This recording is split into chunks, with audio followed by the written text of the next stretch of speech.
super.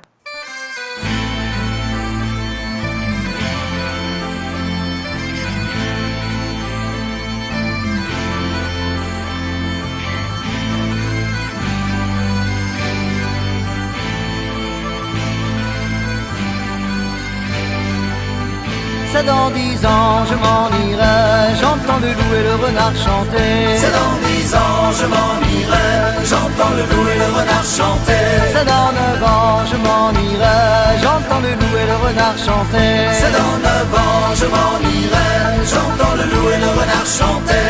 J'entends le loup, le renard et la belette, j'entends le loup et le renard chanter. J'entends le loup, le renard et la belette, j'entends le loup et le renard chanter. La jument de Michaud et son petit poulain sont passés dans le pré, ont mangé tout le foin. La jument de Michaud et son petit poulain sont passés dans le pré, ont mangé tout le foin. L'hiver viendra, les gars, l'hiver viendra, la jument de Michaud, elle s'en repentira. L'hiver viendra, les gars, l'hiver viendra, la jument de Michaud, elle s'en repentira. C'est dans 8 ans, je m'en irai, j'entends le loup et le renard chanter. C'est dans 8 ans, je m'en irai, j'entends le loup et le renard chanter. C'est dans 7 ans, je m'en irai, j'entends le loup et le renard chanter. C'est dans 7 ans, je m'en irai, j'entends le loup et le renard chanter. J'entends le loup, le renard et la belette, j'entends le loup et le renard chanter. J'entends le loup, le renard et la belette, j'entends le loup et le renard chanter. La jument de Michaud et son petit poulain sont passés dans le pré, ont mangé tout le foin. La jument de Michaud et son petit poulain sont passés dans le pré, ont mangé tout le foin. L'hiver viendra, les gars, l'hiver viendra, la jument de Michaud, elle s'en repentira. L'hiver viendra, les gars, l'hiver viendra, la jument de Michaud, elle s'en repentira. Hey!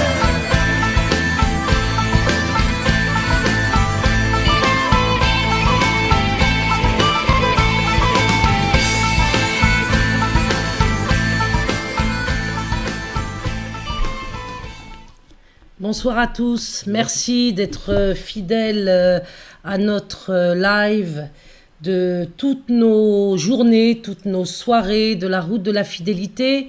Pour ceux qui prendraient le train en marche, sachez que nous avons démarré de Paris en tournant le dos à la pyramide du Louvre le 4 août dernier pour nous rendre en Bretagne, dans les Côtes d'Armor, pour rejoindre la crypte des 7 dormants, récit miraculeux, commun aux musulmans et aux chrétiens. Il nous a paru effectivement particulièrement intéressant et je dirais même crucial en cette période où la guerre civile menace de faire cette initiative afin que nous nous rencontrions, que nous nous comprenions, que nous échangions. Cette action a une valeur symbolique. Elle a pour objectif de sauver les enfants en s'adressant au ciel, en levant les bras vers Dieu, car la situation est si grave et les coups sont portés si fort dans tous les domaines qu'il nous semble très difficile, voire impossible, de trouver une solution à l'échelle humaine, hors ces supplications que nous adressons au ciel. Donc ce soir, nous avons un très grand privilège, n'est-ce pas, Guillaume ? Oui. Car ce soir, nous avons le très grand honneur d'inviter une personne dont nous avons parlé il y a quelques jours en présentant son livre. Donc c'est Ariane Billeran. Ariane qui est docteur en psychopathologie et dont nous avons présenté un des bouquins qu'elle a rédigé, sachant qu'elle en a écrit beaucoup, plus d'une vingtaine. Et il s'agit de l'imposture des droits sexuels, sous-titré « Ou la loi du pédophile au service du totalitarisme mondial ». Donc un titre explosif qui nous promet un live assez intéressant. Et donc on va la laisser se présenter et peut-être nous expliquer ce qu'elle a trouvé intéressant dans le titre de cette émission, qui est des droits de Dieu aux droits sexuels. C'est-à-dire que nous avons pris l'initiative. Ariane, bonsoir. Bonsoir à vous, merci pour l'invitation. Nous avons pris l'initiative, Ariane, de vous choquer peut-être en intitulant ce live « Des droits de Dieu aux droits sexuels ». Que pensez-vous de notre choix ? Alors, bonsoir aux auditeurs également. Disons que j'étais embêtée surtout parce que, vu qu'on m'a déjà, cette histoire de droit sexuel m'a valu, bon, évidemment, d'être traitée de complotiste, donc je suis allée sur une radio complotiste, et puis elle m'a valu d'être traitée de religieuse, donc maintenant, voilà, je me suis dit, bon, ben, ça va encore continuer pour moi, mais j'ai accepté de le garder et j'aimerais m'en expliquer. Alors, peut-être auparavant, pour les gens, simplement en 2 mots, dire quelque chose de mon parcours. Et de pourquoi aussi je soutiens en fait cette route de la fidélité de cœur et d'esprit. Alors je suis désolée, j'ai mon chat qui vient, mais c'est comme ça, je ne lui interdis jamais l'accès. Bon, je suis au départ en fait une lettre classique, formation, donc moi je suis même une grecque ancienne, comme je me définis, donc je suis bien avant cette civilisation complètement, qui moi me paraît complètement décadente à plein de niveaux. Et ensuite j'ai étudié la philosophie sous l'angle de, c'est important, de la maladie de civilisation, c'est-à-dire les civilisations malades, à partir des travaux de Nietzsche justement sur les civilisations malades. Ce qui m'a permis aussi de savoir comment on trafique des textes, puisque les nazis ont trafiqué les textes de Nietzsche. Ça sera important, je pense, pour les droits sexuels.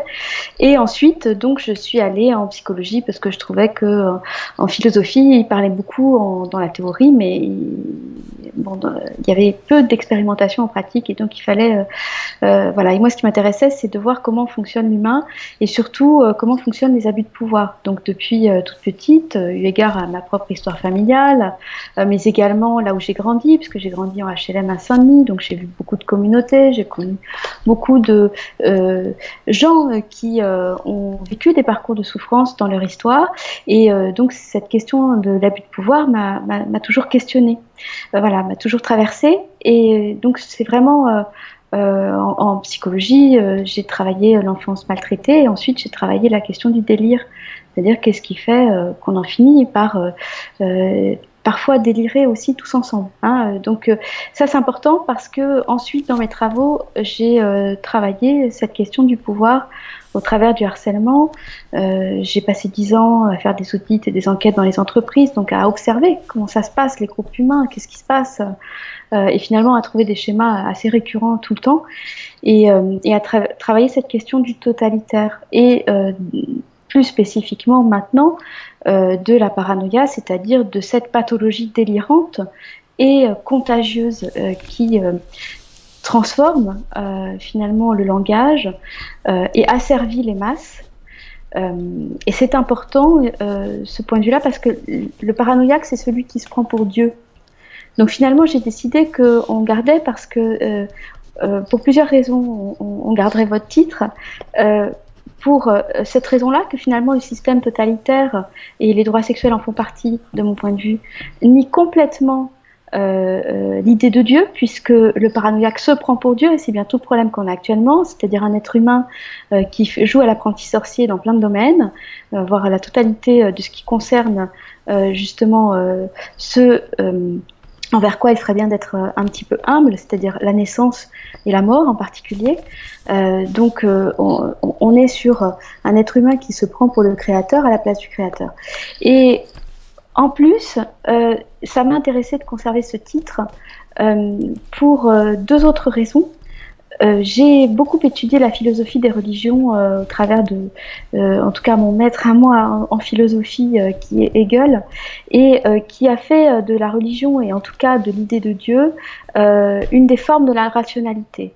Et ça c'est très important, parce qu'il a écrit des leçons sur la philosophie de la religion, donc il a écrit quand même plusieurs livres consacrés à ça, où il manifeste l'intérêt profond qu'il a de la question divine, parce que Dieu, c'est en fait philosophiquement le principe infini, c'est-à-dire l'esprit infini, la perfection infinie, l'amour infini, l'harmonie, la création, le créateur, l'esprit créateur, face auquel l'humain doit se positionner comme un être castré et fini pour pouvoir prétendre se perfectionner. Donc c'est fondamental d'un point de vue philosophique, en réalité, d'intégrer cette notion de Dieu. Et ensuite, alors évidemment, aujourd'hui, il y a eu tellement de verrous qui ont été mis dans la société que dès qu'on parle de Dieu, il y a une assimilation avec les institutions religieuses, et Dieu sait qu'elles ne font pas exactement toujours leur travail, voire au contraire, peuvent être carrément infiltrées. J'avais écrit une brève là-dessus, par justement des processus paranoïaques qui vont les amener à être au contraire de ce qu'elles devraient en tout cas défendre. Et une autre chose qui me paraît très très importante aussi, c'est que du point de vue psychanalytique, moi je me situe beaucoup dans la lignée de Carl Jung. En tout cas, c'est aussi un de mes maîtres. Et Carl Jung a beaucoup travaillé cette question-là pour dire que finalement l'être humain est guéri quand il intègre l'idée de Dieu. C'est-à-dire que, encore une fois, la notion d'une transcendance face à laquelle nous sommes infiniment petits et face à laquelle nous devons travailler notre humilité, parce que justement, nous ne possédons pas les clés de la création. Il y a un mystère, il y a une énergie spirituelle, il y a quelque chose qui nous dépasse et nous devons donc respecter ces lois, et ces lois de la création, ces lois divines. Et je voudrais même le citer, si vous me permettez. Il dit même toute psychologie sincère qui n'est pas aveuglée par je ne sais quel superbe d'esprit fort se doit d'accepter la discussion de l'idée de Dieu. Donc, je me suis dit, c'est quand même très intéressant ce titre, parce qu'en plus, nous sommes sur la question de si nous ne considérons pas cette idée de Dieu, c'est-à-dire cet esprit infini face auquel nous sommes, nous, pauvres créatures complètement finies, c'est-à-dire imparfaites, et on le voit aussi, ça rejoint totalement, de toute façon, la philosophie platonicienne, qui va donner, par exemple, l'idée de justice, l'idée de beauté, l'idée de vérité. Tout ça, on sait bien que sur Terre, c'est très compliqué à faire exister. Néanmoins, on a l'idée, on sait ce que c'est que la perfection de la justice, on voit bien ce que c'est que la justice humaine. Donc, il y a ces gouffres-là. Et concernant les droits sexuels, ça m'a particulièrement intéressée finalement, parce que je crois que ces droits sexuels sont une attaque profonde à l'esprit humain, à sa spiritualité, justement. Et j'avais aussi écrit là-dessus, d'un point de vue philosophique, soit l'être humain, c'est un être commercialisable, c'est-à-dire un être de chair, point barre, c'est-à-dire on commercialise de la chair, soit c'est un être d'esprit. Et si c'est un être d'esprit, c'est un être inaliénable. Et nous sommes bien là-dedans, en tout cas pour ce que j'ai écouté de l'émission que vous avez faite sur la GPA, etc. Mais ça rentre, ces considérations rentrent bien sûr dans la question des droits sexuels. Et enfin, on sait bien que la question de nier un esprit infini, c'est aussi qui c'est qui en fait dans l'histoire crée de la démesure, c'est-à-dire se prend pour Dieu. C'est évidemment tout l'apprenti sorcier, mais c'est aussi le diable, c'est-à-dire c'est Satan, et le diable étymologiquement c'est ce qui divise l'être humain. Donc on est dans cette posture-là. Je me suis dit c'est très intéressant, parce que par ailleurs dans une autre interview chez Marais, j'ai expliqué en quoi il y avait une attaque très puissante au niveau de la spiritualité dans ces droits sexuels. Voilà, donc on est là avec ces droits sexuels dans ce que les Grecs anciens appelaient la démesure, c'est-à-dire on joue à s'inventer nos propres lois, à estimer que l'être humain n'est plus du tout un être de nature. Là aussi, et la philosophie, ça aide quand même à penser. Nous ne sommes pas que des êtres de nature, mais nous sommes aussi des êtres de culture, mais nous ne sommes pas l'un ou l'autre. Et on ne peut pas dire on s'affranchit de tous nos déterminants sociaux et culturels, comme le disent les standards pour l'éducation sexuelle en Europe. Voilà, donc finalement, je me suis dit, titre intéressant. Voilà. Merci. Pour résumer. Ma première question découle de ce que vous venez de nous dire. Vous avez d'emblée parlé de la paranoïa, et on peut être très surpris de la définition que vous en donnez, parce que vous dites qu'un paranoïaque, c'est quelqu'un qui se prend pour Dieu. Alors, est-ce que ça nous renvoie à l'idée de perversité narcissique ? Y aurait-il une différence entre les deux ? Parce que pour nous, le paranoïaque, quand on n'est pas une spécialiste ou un spécialiste comme vous, on le prend pour une victime de lui-même, et surtout pour un être inoffensif. Alors, vous semblez donner du paranoïaque une définition extrêmement agressive à l'égard d'autrui. Et quelle différence faites-vous, si vous faites la différence, avec le pervers narcissique ? Alors, votre question est fondamentale. Je vous remercie de me la poser. Tout d'abord, je voudrais dire que la paranoïa, c'est une psychose. C'est-à-dire que pour schématiser brièvement, on va dire qu'en psychologie, on a les névroses, les pathologies qu'on va dire état limite, la perversion et la psychose. 4 grandes catégories. Bon, les névroses, c'est un petit peu tout le monde, c'est-à-dire tout le monde qui a refoulé ses pulsions premières et essaye à peu près de s'adapter comme il peut dans la société. Ensuite, on va avoir les pathologies qu'on dit état limite, c'est-à-dire elles vont être entre la névrose et la psychose. C'est des personnes adaptées, mais qui, à un moment donné, peuvent avoir des pétages de plomb. On retrouve là, dans cette catégorie, beaucoup de gens qui ont subi des traumatismes, donc qui vont avoir des dissociations et peuvent, par exemple, à un moment donné, avoir des addictions ou se mettre en danger. Je résume très, très vite fait. Ensuite, on a la psychose. Je parlerai de la perversion après. La psychose, quelle est la différence entre la névrose et la psychose? C'est que dans la névrose, on accepte ce que Freud appelle le principe de réalité, c'est-à-dire il y a le réel, et le réel c'est ce contre quoi on se cogne et qu'on ne peut pas changer. Je trouve ça très important avec la question des droits sexuels, où ce principe de réalité finalement est nié dès la naissance, maintenant on vient nous expliquer que l'enfant ne naît pas sexué finalement. Il ne naît pas garçon ou fille. Ça, c'est un principe de réalité, c'est justement la fameuse castration freudienne. Nous ne sommes pas l'un et l'autre, nous sommes l'un ou l'autre. À part les exceptions, mais on ne fonde pas une loi sur les exceptions. Je pense que c'est important de le rappeler. Donc, ça, c'est un principe de réalité. Principe de réalité, c'est ce qu'on ne peut pas changer et contre quoi on se cogne et qu'on doit accepter. Et tout le principe de l'éducation et du développement psychique, c'est d'arriver à s'accorder avec ce principe de réalité. Exemple, je ne peux pas faire tout ce que je veux. À un moment donné, je vais avoir des limites et je vais donc devoir me confronter à ces limites-là. Qu'est-ce qui se passe dans la psychose? Eh bien, dans la psychose, on est sur une recréation de réalité. C'est-à-dire que la réalité est tellement source de souffrance en général qu'on va créer un délire qui va créer ce qu'on appelle, nous, une néo-réalité, c'est-à-dire une nouvelle réalité qui, dans la paranoïa, vient s'opposer à la réalité. Donc ça, c'est quand même important, parce que l'exemple certainement le plus connu de paranoïa, c'est Hitler. Mais tous les totalitarismes fonctionnent sur la paranoïa. Donc Staline aussi fait partie de ce genre de prototype. Oui. Mais c'est-à-dire qu'on va avoir On peut aussi citer probablement Pol Pot. Ah bah bien sûr, tous les grands... On peut égrener le chapelet des totalitarismes et de leurs chefs. Absolument. Et donc, c'est une folie très dangereuse parce qu'elle est contagieuse. Et c'est une folie qui est fondée sur plusieurs termes. Et après, je vais parler de la perversion parce que c'est très important de voir comment ça se noue. C'est une folie qui est fondée sur un délire de persécution et qui, le paranoïaque se sentant persécuté, à tort, va persécuter et va désigner des catégories de population à persécuter. C'est comme ça que ça se termine. C'est ça qui est très important de souligner, Madame Bihiran, pour que nos auditeurs comprennent bien l'enjeu et surtout le fonctionnement. C'est parce qu'il se sent persécuté qu'il va devenir lui-même un harceleur, voire même arriver jusqu'au crime. Absolument. Sachant que le harcèlement, c'est moi je dis le chef-d'œuvre du paranoïaque, c'est sa méthode. C'est pour ça qu'on va parler après de la perversion là-dedans, qu'est-ce que c'est le rôle, parce que c'est un petit peu différent.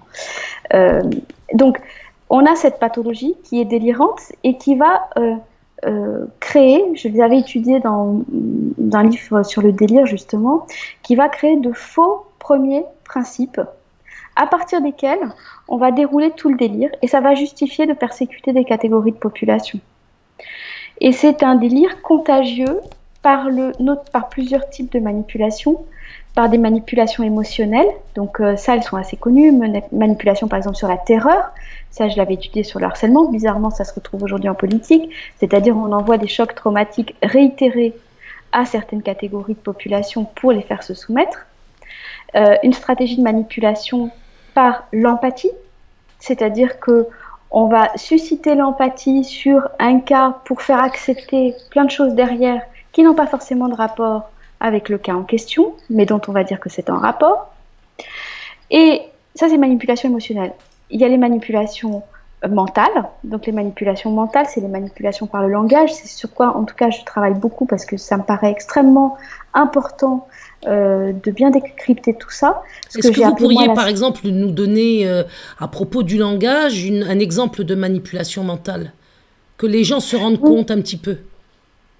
Je vais essayer d'en retrouver, mais je vais expliquer déjà comment ça fonctionne et après je vais Très bien. essayer de trouver un exemple.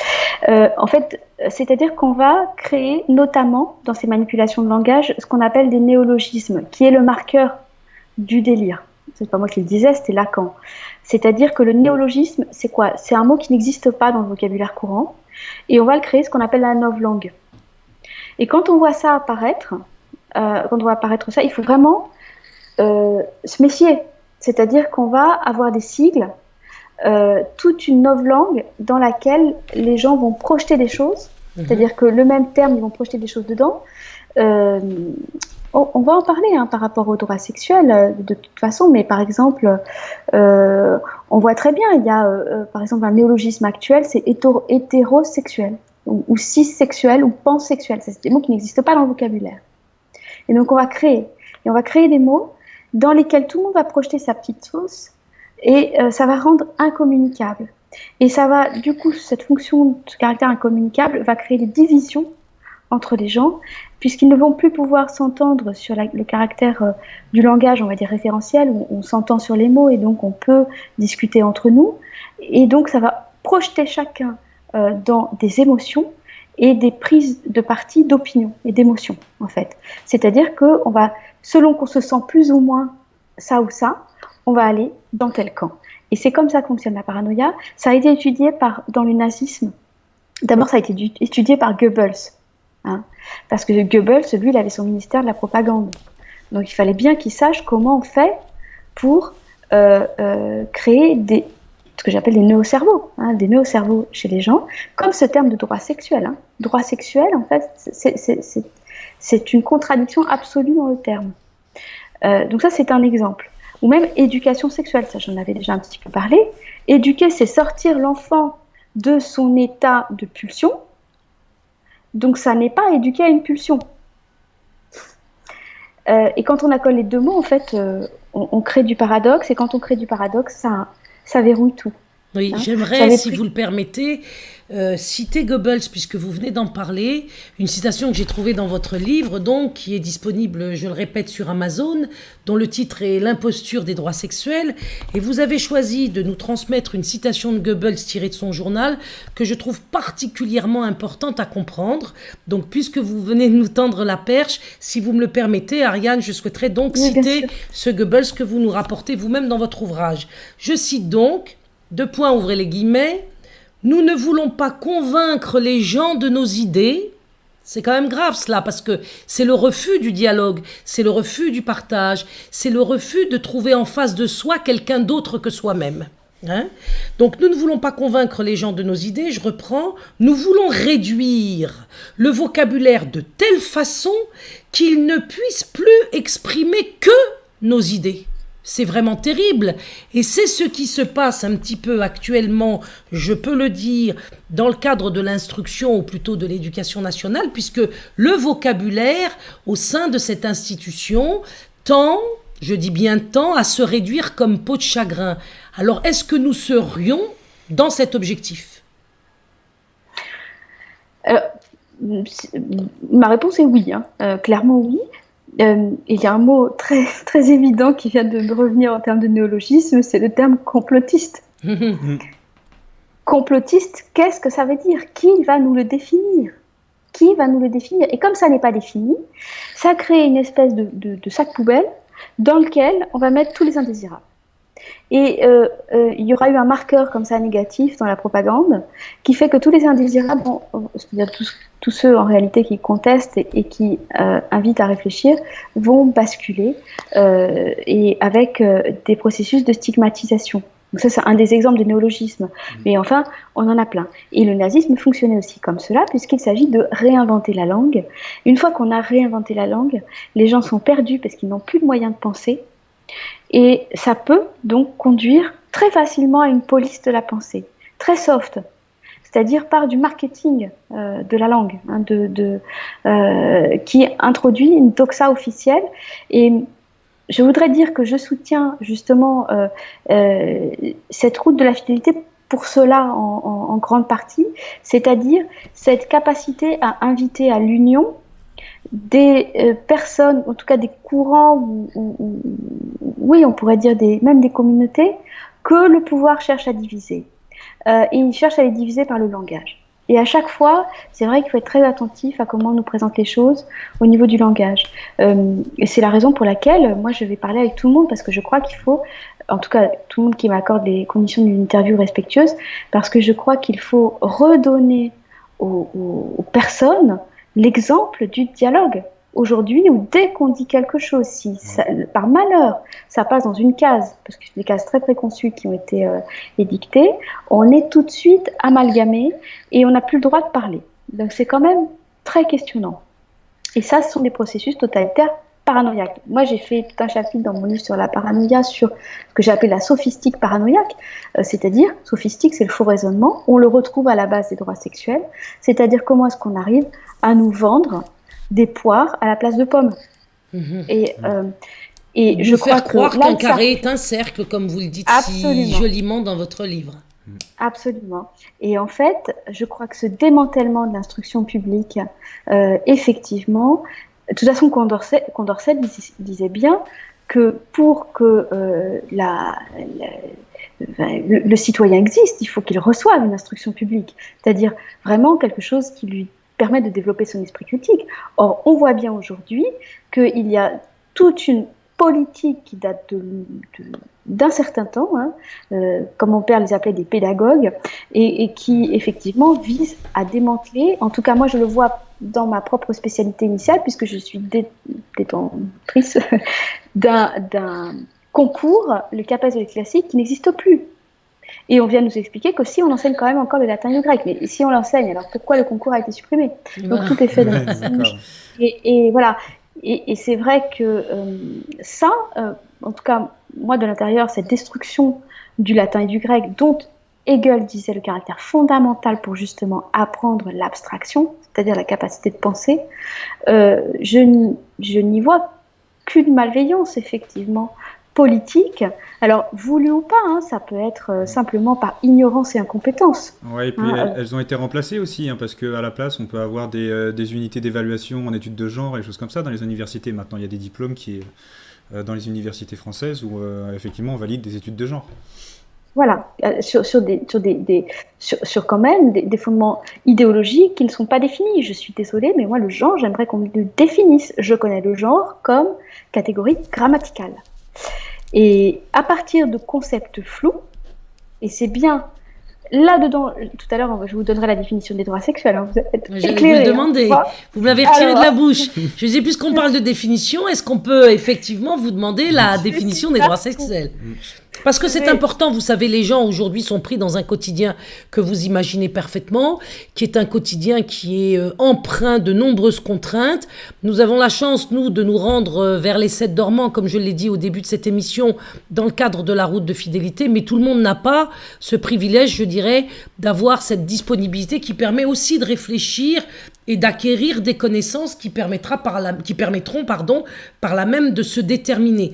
Alors, nous avons souvent parlé avec Guillaume sur cette route de la fidélité des droits sexuels et on attendait ardemment votre arrivée sur notre route pour justement vous demander d'expliquer aux gens qui nous écoutent ce que sont ces droits sexuels et ce qu'est cette déclaration. Alors, la déclaration des droits sexuels, je vais partir c'est une déclaration du planning familial international, qui n'est pas une charte, puisque la charte est antérieure. C'est très important parce que ce point-là, Oxbuster dit c'est un canular. Non, ça n'est pas du tout un canular. Et il dit, pour justifier que c'est un canular, que cette déclaration n'aurait pas valeur légale puisque ça serait une charte. Bien non, puisque la charte, elle existe déjà. Donc, ils n'ont pas refait une charte. Ils ont fait une déclaration. Donc, ça, c'est quand même important. Donc, planning familial international qui va invoquer des droits sexuels, lesquels seront repris à la suite par l'OMS, Organisation mondiale de la santé.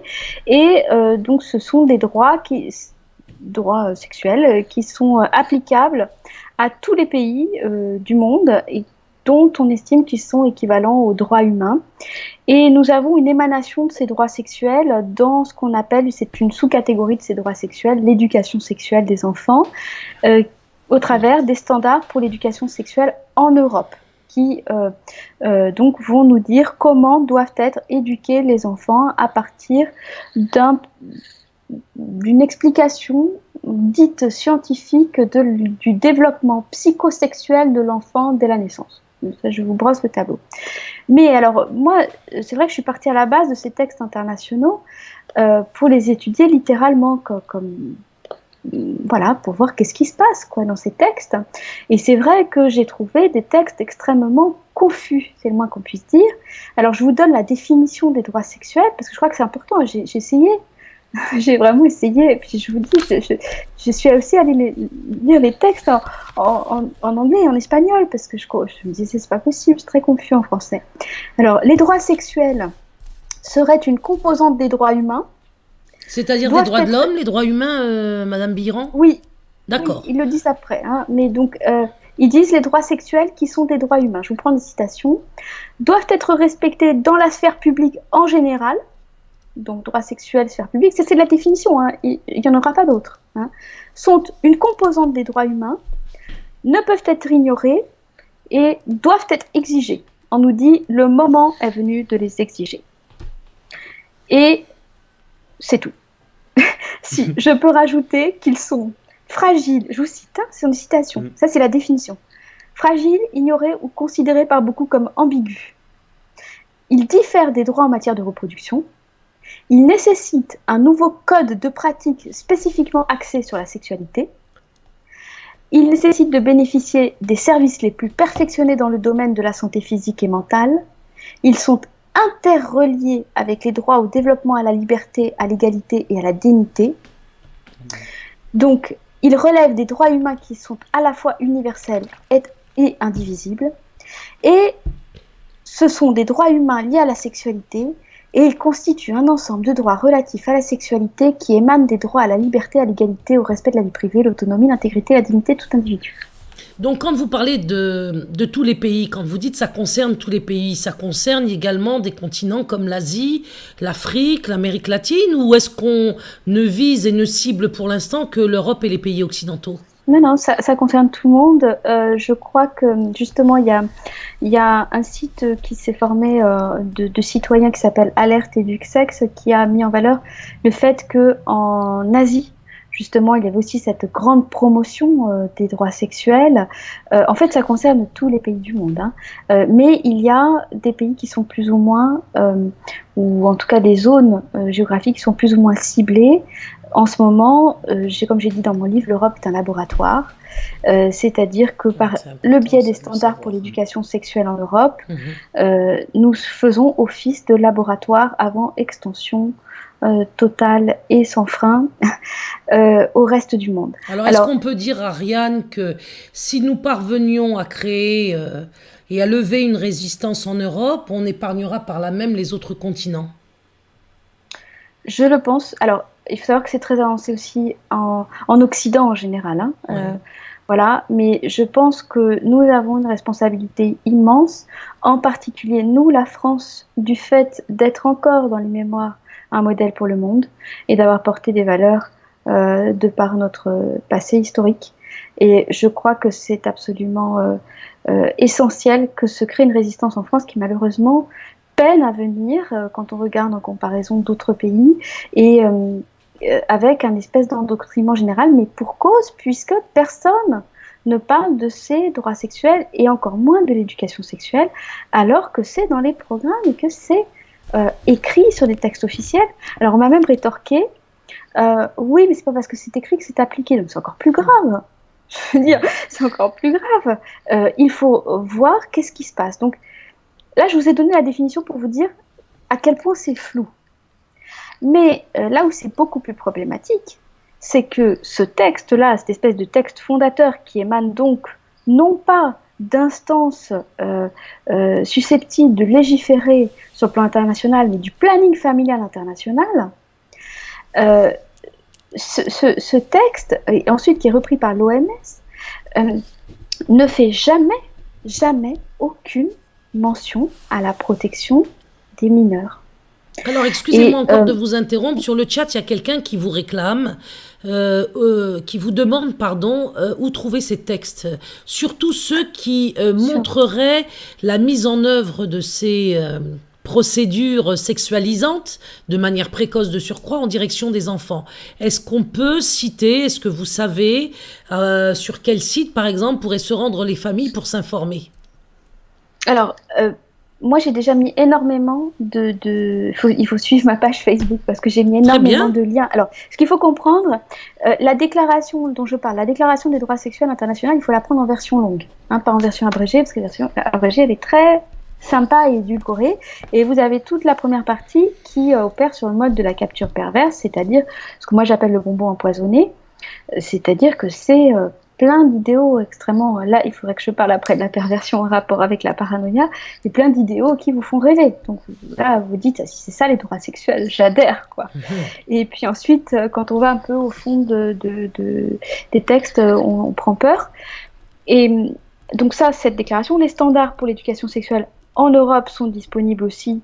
J'avais mis énormément de liens. Ce que je vais faire, c'est que je remettrai un post Facebook où je vous le passerai Très bien. par idée avec énormément de liens. Parce qu'ensuite, ce qu'il faut comprendre, c'est qu'au niveau de la France, il y a, sous l'angle en tout cas de l'éducation sexuelle, une infiltration idéologique qui se manifeste dans énormément de ramifications, c'est-à-dire qu'en fait, il n'y a pas un programme de l'éducation nationale très clair où on verrait, de tel âge à tel âge, ils font ceci, ils font cela. Non, ça se passe pas du tout comme ça. Ça passe par le ministère de la Santé, qui a un partenariat avec le ministère de l'Éducation nationale et rentre des intervenants extérieurs dans les écoles. Et quand on essaye d'avoir un peu le contenu, il peut être extrêmement hétérogène, voire extrêmement flou.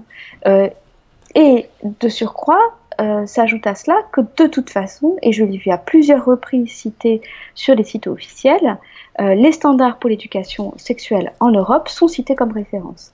Voilà, Et donc là, le mieux pour les gens, c'est de se rendre sur la page Facebook de Ariane, A-R-I-A-N-E, Billeran, B-I-L-H-E-R-A-N,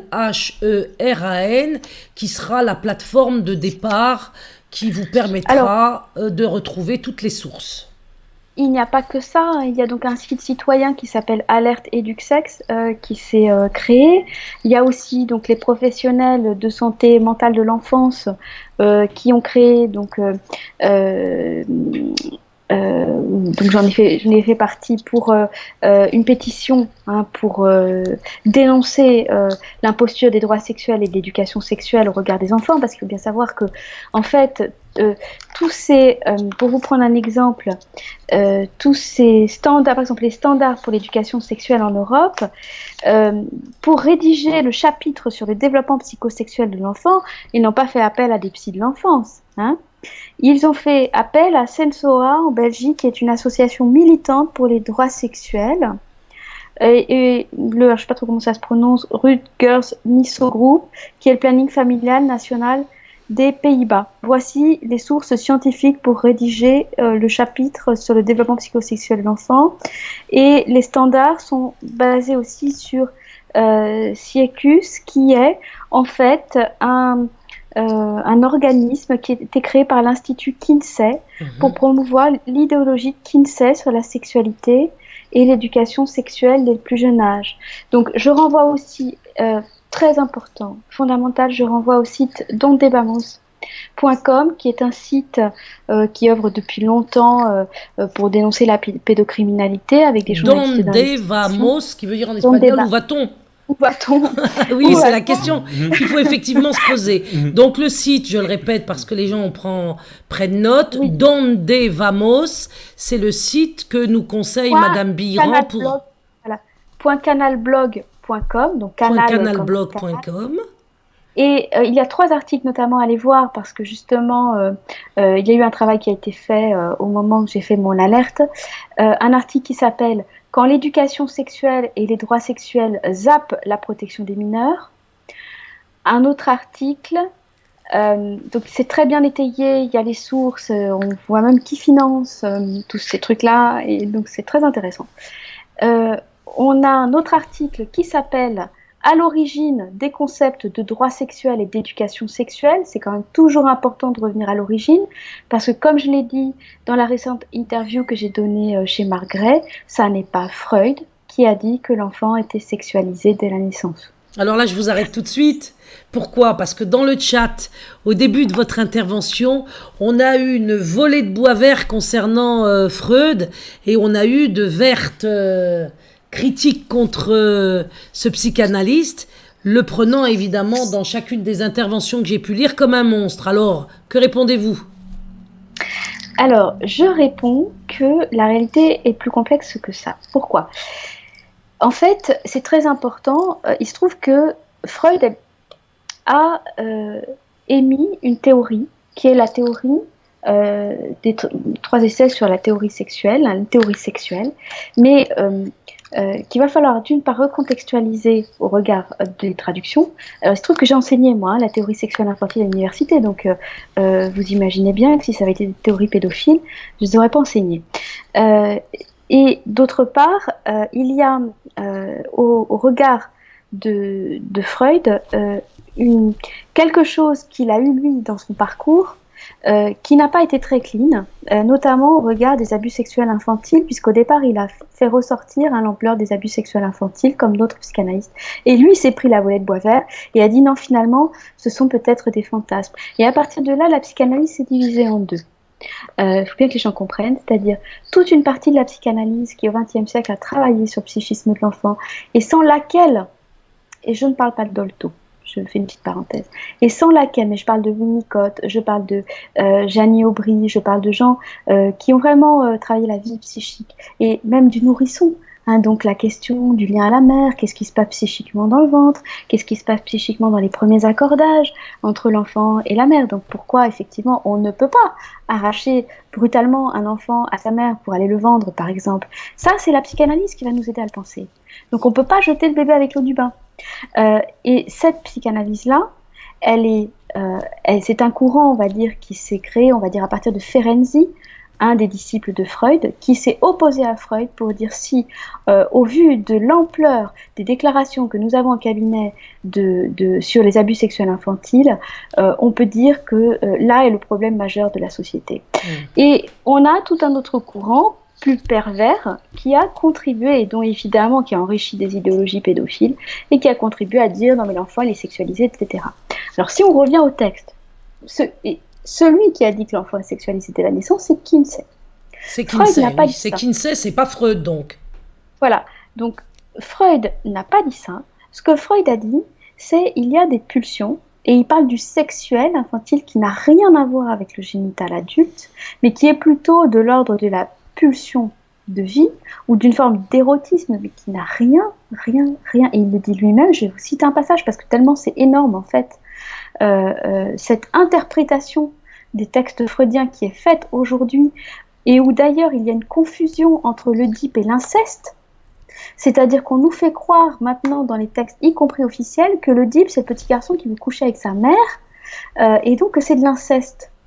Or, heureusement, nous avons eu en psychanalyse le grand Racamier, qui a bien débroussaillé tout ça, et qui est bien revenu au fondement, c'est-à-dire que l'inceste, c'est l'inceste, c'est-à-dire, et c'est bien toute la question des droits sexuels ou d'éducation sexuelle, c'est une posture séductrice de l'adulte vis-à-vis de l'enfant.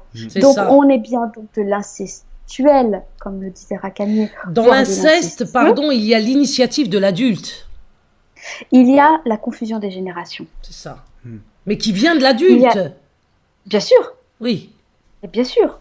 Parce que en fait, ce qui se passe, c'est l'adulte incestueux ou l'adulte pédophile qui va projeter que l'enfant aurait des désirs. L'enfant, il n'a absolument pas du tout, il n'est pas du tout dans cette dimension-là, il est dans un monde imaginaire. Il n'est pas en maturité sexuelle à aucun niveau. Donc ça, c'est important de le rappeler.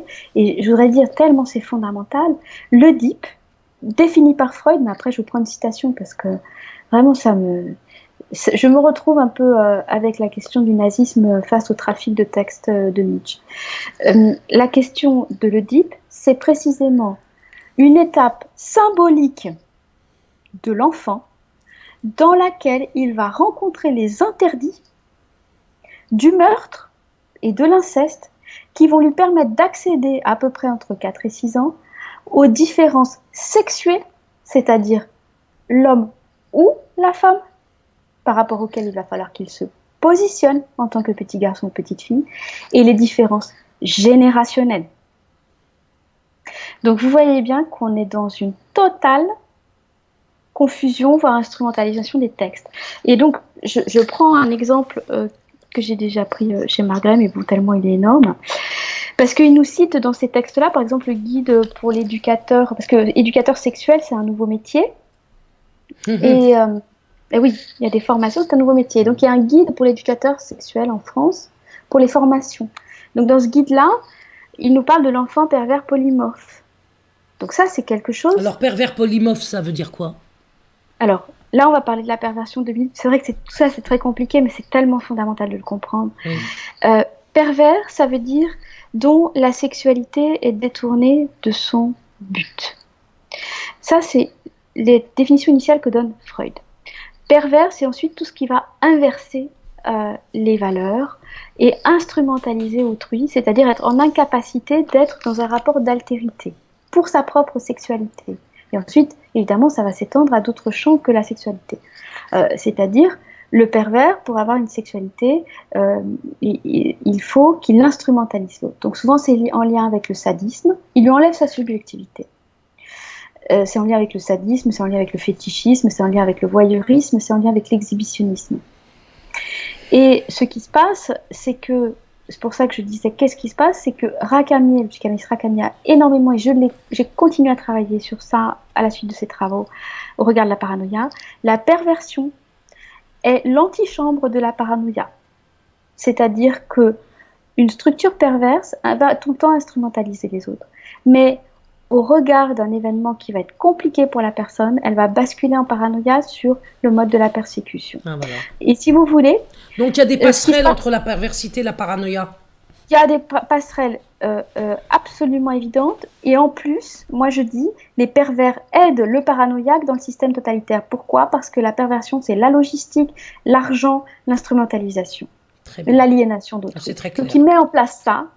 Et derrière, le paranoïaque récolte les fruits d'un délire qui est un délire d'auto-engendrement, c'est-à-dire il se dit né de lui-même, hein, le paranoïaque est né de lui-même, il est homme et femme à la fois. Alors ce qui est très savoureux pour ces gens qui citent Freud, c'est que là je cite le cas Schreiber, qui est le cas qu'a étudié Freud sur la paranoïa. C'est-à-dire qu'on a des gens qui se réclament de Freud, mais que pour ce qui les arrange, et encore en trafiquant les textes. Et donc, c'est un délire de toute puissance, en fait. C'est-à-dire, je suis tout, je ne rencontre pas la castration précisément du complexe d'Oedipe, parce qu'à un moment donné, le complexe d'Oedipe, on ne peut pas tuer, on ne peut pas faire ce qu'on veut, tuer tous les dérivés, c'est-à-dire on ne peut pas arracher l'objet du voisin, on ne peut pas atteindre à son intégrité, etc. Et en plus, j'ai une différence sexuée. Et il va falloir que je fasse avec ça. C'est pour ça qu'il y a vraiment quelque chose de très pervers à dire l'enfant, il se sent plus ou moins ceci et cela, parce qu'en fait l'enfant, il ne se sent rien du tout. L'enfant, il n'est pas construit. Il va construire son identité sexuée précisément au moment de sa confrontation avec le complexe d'Oedipe entre 4 et 6 ans, qui est encore une fois d'une dimension symbolique, il ne se passe rien dans le réel, à la différence de l'inceste. Et c'est à cet âge-là, précisément, que les standards ont prévu d'enseigner les identités de genre, c'est-à-dire de déstructurer l'enfant au moment où il est en train de se construire. Et donc, je voudrais finir ce long plaidoyer par une citation de Freud qui dit bien qu'il y a donc un sexuel infantile, ça oui, ça Freud le dit, mais encore une fois, je pense qu'il faut remettre aussi cela dans un... Donc ça n'a rien à voir avec la sexualité adulte, ça a à voir avec la pulsion de vie et la libido, dont Freud dit bien, en tout cas, qu'il va falloir réprimer les pulsions pour créer de la sublimation, c'est-à-dire des œuvres de civilisation. Alors il parle de l'éducation, et il dit que sur l'éducation, qu'elle est fondamentale, parce qu'elle doit introduire chez l'enfant des digues psychiques pour entraver justement des débordements qu'il pourrait avoir au niveau de ses pulsions, qui sont la pudeur, le dégoût et la morale. D'accord? Et il dit... Donc là, on trouve chez Freud des limites qu'on ne trouve pas dans la Déclaration des droits sexuels. Absolument. Et que pourtant, les tenants de cette Déclaration des droits sexuels utilisent Freud pour le mettre dans leur camp. Absolument.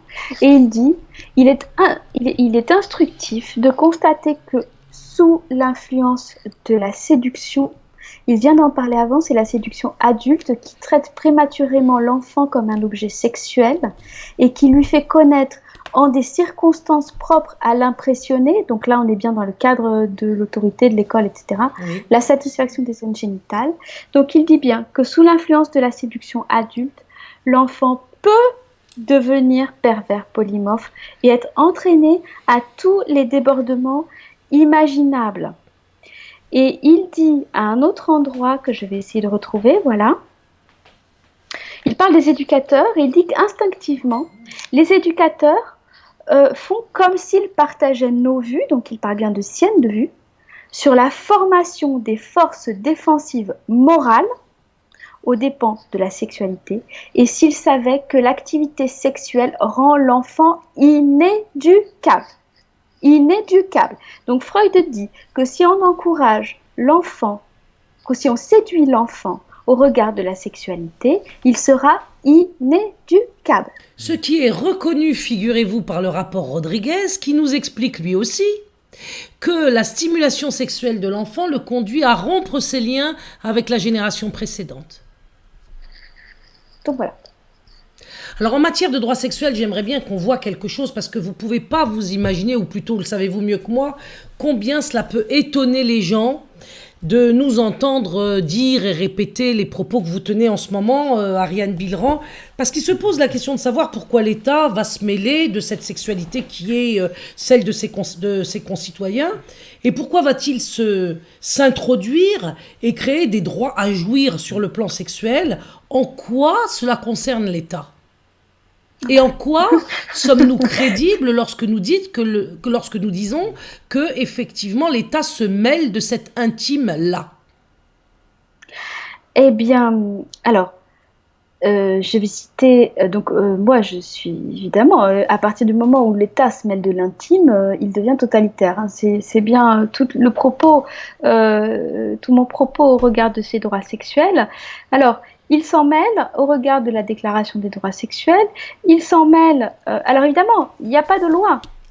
C'est-à-dire que c'est beaucoup plus subtil que cela. Il y a un grand plan santé sexuelle du ministère de la Santé du 30 mars 2017 qui dit que, je cite, est désormais intégré dans les objectifs prioritaires du parcours éducatif de santé mis en place par l'éducation nationale, l'éducation à la sexualité de la maternelle au lycée. Voilà, l'éducation à la sexualité, je cite, se développe à travers tous les enseignements, en particulier celui de biologie et la vie scolaire, désormais intégré dans les objectifs prioritaires du parcours éducatif de santé mis en place par l'éducation nationale. L'éducation à la sexualité doit poursuivre son déploiement pour une mise en œuvre effective dans l'ensemble des établissements scolaires et les résultats de ce programme doivent être évalués au regard de ces objectifs. Donc, nous ne fantasmons pas quand nous disons qu'il y a bien une éducation à la sexualité dès la maternelle qui est prévue et qui se fonde sur les standards, comme je le montre...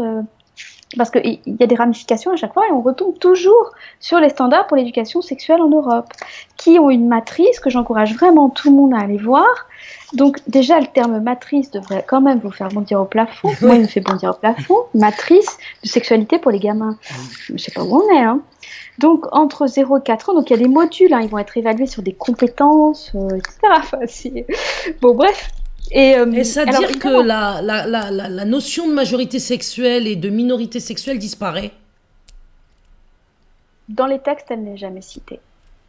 Donc, ça veut dire qu'un enfant de 10 ans est concerné par cette déclaration des droits sexuels. C'est-à-dire qu'il pourrait entrer dans des relations sexuelles avec des enfants de son âge ou avec des adultes plus vieux et ses parents n'auraient pas un mot à dire par rapport à cet engagement de sa sexualité qu'eux pourraient considérer comme précoce, par exemple.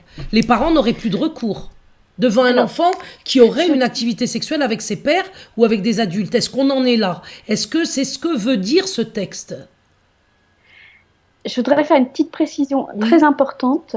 Ça n'est pas parce qu'à côté, il y a des petits modules qui ont l'air d'être des modules de prévention qu'il n'y a pas des choses extrêmement graves. Encore une fois, c'est le bonbon empoisonné. Hein. C'est pas parce qu'on vous dit, oui, mais dans le texte, ils disent qu'il faut prévenir les abus sexuels sur les enfants. Je ne sais même pas s'ils disent ça d'ailleurs, hein, comme ça.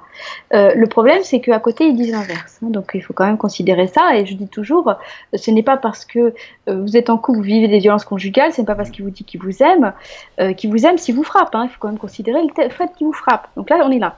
Je vais prendre des définitions pour répondre à votre question. Les droits sexuels, c'est permettre à tous de jouir de leur santé et de leurs droits sexuels. Donc ça, on a vu que c'était bien confus. Je prends la citation de la Déclaration des droits sexuels. Toute personne a jamais défini le terme personne, donc on ne sait pas si c'est un enfant ou pas, a le droit d'être reconnue devant la loi et a le droit à la liberté sexuelle. Donc il n'y a pas, jamais on parle de pédocriminalité, de pédophilie ou de limite, hein, ce qui implique l'opportunité pour chacun d'exercer le contrôle sur et de décider librement de ce qui touche à sa sexualité, de choisir ses partenaires sexuels, de chercher à explorer son potentiel sexuel et à faire l'expérience du plaisir, ce dans un contexte non discriminatoire et en tenant pleinement compte des droits d'autrui et des capacités évolutives de l'enfant. Ah, qu'est-ce que ça veut dire, les capacités évolutives de l'enfant? Oh là, Alors, ça m'inquiète. Eh ben, quand on va chercher, Hmm. Donc je cherche, moi, je me dis qu'est-ce que ça veut dire. Peut-être qu'ils vont mettre une limite d'âge qui n'est jamais mise. Le concept de la capacité évolutive de l'enfant est à la charnière de deux notions. D'une part, le fait que l'enfant est acteur de sa vie et qu'il a le droit au respect en tant que citoyen Incroyable, et personne de plus en plus autonome. incroyable. Et d'autre part, donc là on est en plein paradoxe, paranoïaque encore une fois, le fait que l'enfant, du fait même de sa vulnérabilité, a le droit d'être protégé. S'il est citoyen et autonome, il n'est plus vulnérable.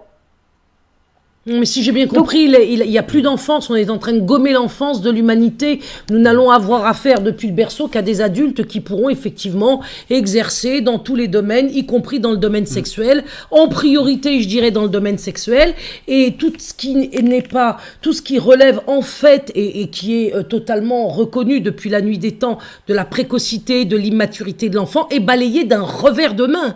Et nous nous retrouvons dans la situation où nos enfants donc s'exposent à des dangers mortels, parce que je considère que l'atteinte à l'intégrité sexuelle, à l'intégrité morale, qui touche aussi au spirituel dans ce domaine, va effectivement être des opérations, des procédures de destruction de l'enfant et donc de l'adulte à venir. Puisque cet adulte à venir portera en lui, me semble-t-il, vous le confirmerez ou vous l'infirmerez, Ariane, un enfant mort en son âme. Oui, mais oui. Donc, ça, c'était une des citations, mais il y en a plein. Hein. Je voudrais dire aux gens qu'il y en a plein, que donc entre 0 et 4 ans, on va par exemple dans les standards lui enseigner on va lui enseigner, c'est-à-dire un adulte. Encore une fois, c'est très différent que l'enfant il fasse ses trucs dans son coin s'il veut, je veux dire, mais que l'adulte ne s'en mêle pas. C'est-à-dire que là, on a l'adulte, et derrière l'adulte, on a l'État, et derrière l'État, on a un ordre international qui vient enseigner à l'enfant entre 0 et 4 ans, 0 ans. Ils disent pas la naissance, parce que la naissance, c'est quelque chose d'un peu déjà spirituel dans la naissance. Ils disent 0 ans, dès l'âge de 0 ans. Donc à 0 ans, on va lui enseigner la découverte de son propre corps et de ses parties génitales. C'est furieux, c'est furieux. C'est furieux. On va lui enseigner le fait que le plaisir, donc de quel plaisir on parle? Plaisir lié au contact physique est un aspect normal de la vie de chacun. On va lui enseigner le plaisir et la satisfaction liés au toucher de son propre corps, la masturbation enfantine précoce. Entre 0 et 4 ans, on va lui enseigner le droit d'explorer les identités sexuelles, le droit d'explorer la nudité et le corps et d'être curieux. Vous savez bien, tout le monde sait qu'entre 0 et 4 ans, on va enseigner la pudeur, on ne va pas lui enseigner le droit d'explorer la nudité. D'ailleurs, je dirais à Ariane que l'enfant n'a même pas besoin qu'on lui enseigne la pudeur. Moi, j'ai eu 3 enfants, j'en ai connu d'autres dans la personne de mes enfants, des enfants de mes voisines, etc. J'ai toujours eu affaire à des enfants qui avaient naturellement besoin de pudeur. naturellement Parce que, besoin. en plus, Et c'était une effraction quand on s'adressait à eux dans un domaine qu'ils voulaient garder exclusivement pour leur intimité. C'était une effraction, on le voit très bien cela. et Freud le dit, parce que à un moment, Freud il C'est le dit, dingue. mais si l'enfant tombe prématurément, toujours dans ce même texte, il dit s'il tombe prématurément sur des rapports sexuels, c'est extrêmement, il va le vivre comme une maltraitance horrible, il va vivre ça sur un mode sadique, ça va être très traumatique pour lui, et d'autres psychanalystes l'ont dit après lui, c'est pour ça que je vous dis, ne crachons pas sur la psychanalyse, parce que c'est la psychanalyse qui va nous permettre de sortir de tout ce marasme, en partie, la psychologie de l'enfant, mais qui a étudié la psychologie de l'enfant, notamment Ferenczi, qui a bien étudié la différence entre la sexualité adulte, la confusion justement entre le langage adulte qui parle de la sexualité génitale et l'enfant qui a un langage de tendresse. Et on est là-dedans, puisqu'ils enseignent bien dans ces standards, puisqu'en espagnol, ils disent, par exemple, ils enseignent les relations sexuelles à 6 ans, de l'intérêt d'enseigner à 6 ans les relations sexuelles, parce qu'ils disent qu'il faut que ça soit prématuré en plus. Et donc, mais en espagnol, ils précisent « con penetración ». Les relations sexuelles avec pénétration à l'âge de 6 ans. Ça veut dire que sous Donc on est prétexte de bien en train prévention, on va d'enseigner faire la de sexualité l'éducation. adulte. Oui, Guillaume. En fait, on Pardon. ne fait plus du tout de la prévention. C'est-à-dire que la prévention, elle n'a pas à se mêler de l'intime. Et je crois que l'État n'a pas à se mêler de l'intime. Déjà, les parents, ils n'ont pas à s'en mêler. Et en fait, il faut toujours regarder dans la question de la perversion, la question de la posture. C'est-à-dire que nous avons une posture de séduction qui est encouragée. Alors, je ne dis pas que là-dedans, il y a des gens qui croient bien faire et qui sont sains. Hein. Enfin, je veux dire, moi, pourquoi pas. Des gens qui pensent que et qui ne sont pas, en tout cas, dans une démarche d'agresser ou d'intruser l'enfant. Mais je dis que là, c'est la boîte de Pandore qui est ouverte pour tout, à tous les niveaux. Et on le voit bien, puisque vous m'avez posé la question en quoi ça concernait les États. Alors, ça concerne les États, parce que dans la Déclaration des droits sexuels, qui encore une fois est reprise par l'OMS, hein, comme je vous cite, pour tous les autres droits humains, donc dans mon livre, j'ai bien démontré, je ne vais pas le faire aujourd'hui ce raisonnement, mais que c'est un faux raisonnement d'amalgamer des droits au sexe avec des droits humains universels inaliénables, comme pour tous les autres droits humains, donc je reprends, les États ont l'obligation de respecter, protéger, satisfaire les droits sexuels de tous. L'obligation de respect requiert des États qu'ils s'abstiennent de toute ingérence directe ou indirecte dans la jouissance de droits particuliers, soit dans le cas présent des droits sexuels. Et comme jamais il n'est indiqué que l'État doit lutter contre la pédocriminalité ou la pédophilie, il est indiqué en revanche souvent des exemples de violence sur l'enfant. Mais en gros, si l'enfant, et on l'entend comme ça en lui disant les textes, et plusieurs textes, hein, et d'ailleurs même quand on va sur la définition, sur la ligne azur de pédophilie, il est bien dit que même si l'enfant est consentant, c'est interdit par la loi, ça veut dire qu'on introduit la question, enfin l'hypothèse que l'enfant pourrait être consentant. Alors là, il faudrait bien expliquer cet aspect des choses parce que si j'ai bien compris et si vous me permettez de le redire, vous êtes en train de nous expliquer en fait qu'il n'y aura pas d'abus sexuel sur la personne des enfants si celui-ci est consentant. Sauf que cela pose le problème justement du consentement de l'enfant, car s'il est lui-même l'objet d'une manipulation, d'une séduction de la part d'un adulte, qui est quand même plus en mesure de savoir comment attirer en lui ces petits êtres fragiles et sans défense, on va se retrouver devant un acte pédophile, pédocriminel, c'est le cas de le dire, et on ira se cacher derrière le fait que l'enfant n'a pas manifesté ou émis la moindre résistance. Or, parce que c'est un enfant, il est justement incapable d'émettre cette résistance. Il est justement incapable d'avoir cette clairvoyance et ce discernement qui ne le conduirait pas justement dans les mains d'un adulte qui pourrait abuser sexuellement de lui. Est-ce que c'est ce que vous voulez dire ? Oui.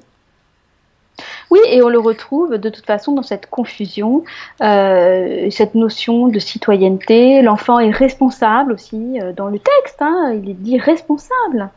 Mais l'enfant, il est innocent, c'est-à-dire c'est un être à qui l'on n'a pas nui. Innocent, ça veut dire ça. Hein. Effectivement, au fur et à mesure de son parcours, on va lui nuire et effectivement, il deviendra un adulte. Hein, mais inocere, c'est à qui l'on n'a pas nui et à qui on ne doit pas nuire. Donc, on est dans quelque chose aussi, regardez, justement ce que vous venez de dire, les standards. Donc, je touche sur la matrice, entre 0 et 4 ans, module, parce qu'il y a des modules, sexualité, santé et bien-être. On va lui enseigner les bonnes et mauvaises expériences de son corps. Qu'est-ce qui provoque un bon ressenti ? C'est dingue. Une bonne sensation. Le droit de refuser si l'expérience ou le ressenti n'est pas plaisant. Ce qui implique le droit d'accepter si l'expérience ou le ressenti est plaisant. Tout à fait, Tout bravo. à fait, ouais. Bien vu. Bien vu. Ce sont des choses que nous n'aurions pas vues nous-mêmes sans votre lecture, Ariane. Bien sûr. C'est-à-dire que, bon, moi je suis habituée, et encore une fois, ça m'a demandé énormément de travail, mais je suis habituée à subir ce genre de texte parce que c'est mon travail, je veux dire. Je suis habituée à les analyser, en tout cas des textes de confusion, comme ça, ou de la perversion, ou de la sophistique, justement. Mais disons que pour quelqu'un qui, déjà, ils sont extrêmement touffu, confus, mais je crois qu'il y a plus de 80 pages sur les standards. C'est vraiment un truc énorme, quoi. Une question nous est posée sur le chat. Ariane Biran, si vous voulez bien y répondre. Enfin, elle s'adresse à moi, mais en fait, c'est vous qui allez répondre, parce que vous êtes bien plus compétente que moi pour y répondre. Ne pensez-vous pas que théoriser sur ces questions fait l'affaire de cette fumisterie, que peut-être c'est trop souple d'essayer la voie de la réfutation logique et de la bataille des arguments? Alors moi, j'aimerais bien savoir ce qu'on nous propose d'autre dans les médias, surtout dans le cadre d'un live. Que répondez-vous à cela, Ariane? Moi, je pense qu'il faut tout faire, parce qu'en fait, je crois que c'est très important de dénoncer une imposture scientifique comme c'est le cas. C'est-à-dire que ces droits sexuels, pour moi, c'est une imposture philosophique, parce que, encore une fois, le droit au sexe, ça ne veut rien dire. Le droit au sexe, à ce moment-là, c'est un droit sur autrui, c'est un droit de cuissage. C'est une imposture juridique, parce que il y a une imposition de ces textes au pays, finalement par des voies d'infiltration idéologique, dont les gouvernements les cautionnent, les encouragent, les valident sans l'assentiment ou même l'information des peuples et sans aucune loi ni vote à l'Assemblée. Donc ça, c'est une imposture juridique. Il y a aussi, c'est une imposture juridique aussi, au regard du déni de la minorité sexuelle au sein de ces textes. Il est évident, je n'ai pas pu citer encore, on a beaucoup de choses à dire, mais que ces droits sexuels surpassent les lois des États, c'est écrit, donc en fait la loi des États sera caduque, la loi au sein des États sera caduque, il faut bien comprendre ça. Il y a une confusion. C'est une imposture parce qu'il y a une confusion entre les droits sexuels et les droits humains, et j'ai démontré que c'était un faux raisonnement et que c'était un raisonnement sophistique, et une confusion entre des besoins et des droits. En fait, ce sont des besoins sexuels de certains sur d'autres. Et il y a une imposture scientifique du point de vue de la psychologie de l'enfant. C'est très important, du point de vue du délire paranoïaque, d'avoir des gens qui fassent ce travail qui est très laborieux. Pourquoi ? Parce que le délire paranoïaque, il se fonde toujours sur un premier principe, comme je l'ai dit au début, à partir duquel il découle son délire. Et là, le premier principe, c'est l'enfant est sexualisé dès la naissance. Donc ça, il faut qu'on le dégomme. Alors, on peut dire on le dégomme en soi d'un point de vue moral, pourquoi pas, j'ai rien contre. On peut le dégommer d'un point de vue religieux, mais puisqu'il nous amène une question de soi-disant scientificité, il faut le dégommer d'un point de vue scientifique. Ça me fait penser à la fausse science, qui va nous dire le juif il est ceci, il est cela, il a tel nez, il a tel, voilà, du scientisme en fait, du scientisme, et c'est donc très important de faire ce travail-là. Il n'est pas suffisant parce que, bien évidemment qu'il va falloir que les peuples réagissent et protègent leurs enfants, et ça, je dis leurs enfants, je dis les peuples, j'ai pas dit les parents, parce que les enfants sont les générations futures, et que si elles sont transgressées par des idéologies dès le plus jeune âge, nous pouvons dire adieu à notre futur, ou en tout cas notre futur ressemblera ardemment au monde d'Huxley et du meilleur des mondes, et avec un mix d'Orwell pour les confusions, pour les questions de langage. Et donc c'est vraiment à tout le monde de s'en préoccuper, même aux gens qui n'ont pas d'enfants. Mais ce qui est très préoccupant, très très très préoccupant, parce que moi j'estime faire un travail honnête, de cœur, parce que honnêtement je préférerais faire autre chose, J'aurais oui, tout à fait le luxe de faire autre chose. Enfin, je le dis aux gens, moi, ça m'attire beaucoup plus de problèmes qu'autre chose de parler de ces questions, Et ça fait y souffrir compris. quotidiennement ce type de travail. Le travail dans lequel Absolument. on est en train de souffrir tous les jours parce que tous les jours nous marinons, c'est le mot que j'ai employé avant l'émission, nous marinons dans un bain d'horreur. Mais cette marinade dans laquelle nous trempons nous y consentons par sacrifice pour pouvoir nous adresser justement au peuple pour que, en les alertant, ils se organisent et ils se mettent en rang serré pour sauver ces enfants, comme vous venez de le dire, qui représentent la génération qui vient, dont nous allons avoir besoin, puisque justement, il n'y a pas d'éternité pour la créature humaine, il y a justement ce temps qui passe et qui use. Nous allons nous retrouver demain dans la peau de vieillards dépendants à notre tour, face à des enfants qui ne pourront pas venir à notre secours. Et ce sera notre châtiment si nous ne sommes pas en mesure aujourd'hui de faire que ces enfants puissent être protégés pour être à leur tour des adultes protecteurs à l'égard de leurs anciens. Et puis je tiens à préciser par rapport à la question qui a été posée à Ariane sur justement le travail intellectuel de dénonciation. C'est très important parce que si vous voulez, ces droits sexuels ne vous seront pas du tout présentés dans les médias comme Ariane le fait actuellement. Et ils vont être vraiment présentés sous toujours les oripeaux de l'égalité, de la liberté, de la tolérance. Et donc les gens autour de vous qui entendront toute cette propagande vont y être sensibles. Et vous aurez autour de vous des gens qui viendront vous voir en disant que c'est merveilleux les droits sexuels. Donc si vous voulez... Et que je suis une dangereuse extrémiste, complotiste, facho, voilà, extrême droite, intégriste et religieuse. tout ça. Moi, je suis ni catholique ni musulmane. Je veux dire, je n'ai même pas été baptisée pour la confidence. Vous voyez le truc, c'est un truc de fou, quoi. Exactement. Et donc du coup, voilà, il faut être capable de vous blinder intellectuellement pour pouvoir déjà ne pas succomber à cette pression parce qu'elle viendra aussi de votre entourage. Et puis pour pouvoir faire le travail inverse, c'est-à-dire leur envoyer des arguments, leur prouver avec des chiffres, avec des termes, des extraits de citations, où sont les failles et les lignes de fracture dans cette déclaration des droits sexuels et pouvoir justement, je dirais, les alerter efficacement. On a vu, pour aller dans le sens de Guillaume, Madame Biran, qu'au moment des combats pour interdire la théorie du genre à l'école, des parents se sont rendus auprès des représentants de l'établissement scolaire où ont été convoqués, ce qui est encore une autre démarche, puisque c'est l'institution qui leur a intimé l'ordre de venir se présenter, et ils se sont retrouvés très nombreux à être démunis face aux arguments séducteurs qu'on leur opposait, qu'on opposait à leur inquiétude. Donc aujourd'hui, le travail que vous effectuez non seulement est précieux, mais je dirais il est indispensable, parce qu'on ne peut pas partir, je dirais, d'une action de résistance sans livre. Sans connaissance. Et à sans tout racines, le moins, je dirais même les religions sont parties d'un livre qui avait pour objectif d'être mis en œuvre dans l'existence. Et sans racines conceptuelles solides. C'est-à-dire que comment on va pouvoir contrer... Parce que, en fait, la manipulation, elle opère là-dedans. Et moi, je connais plein de gens qui se sont fait avoir là, sur cette histoire de droits sexuels.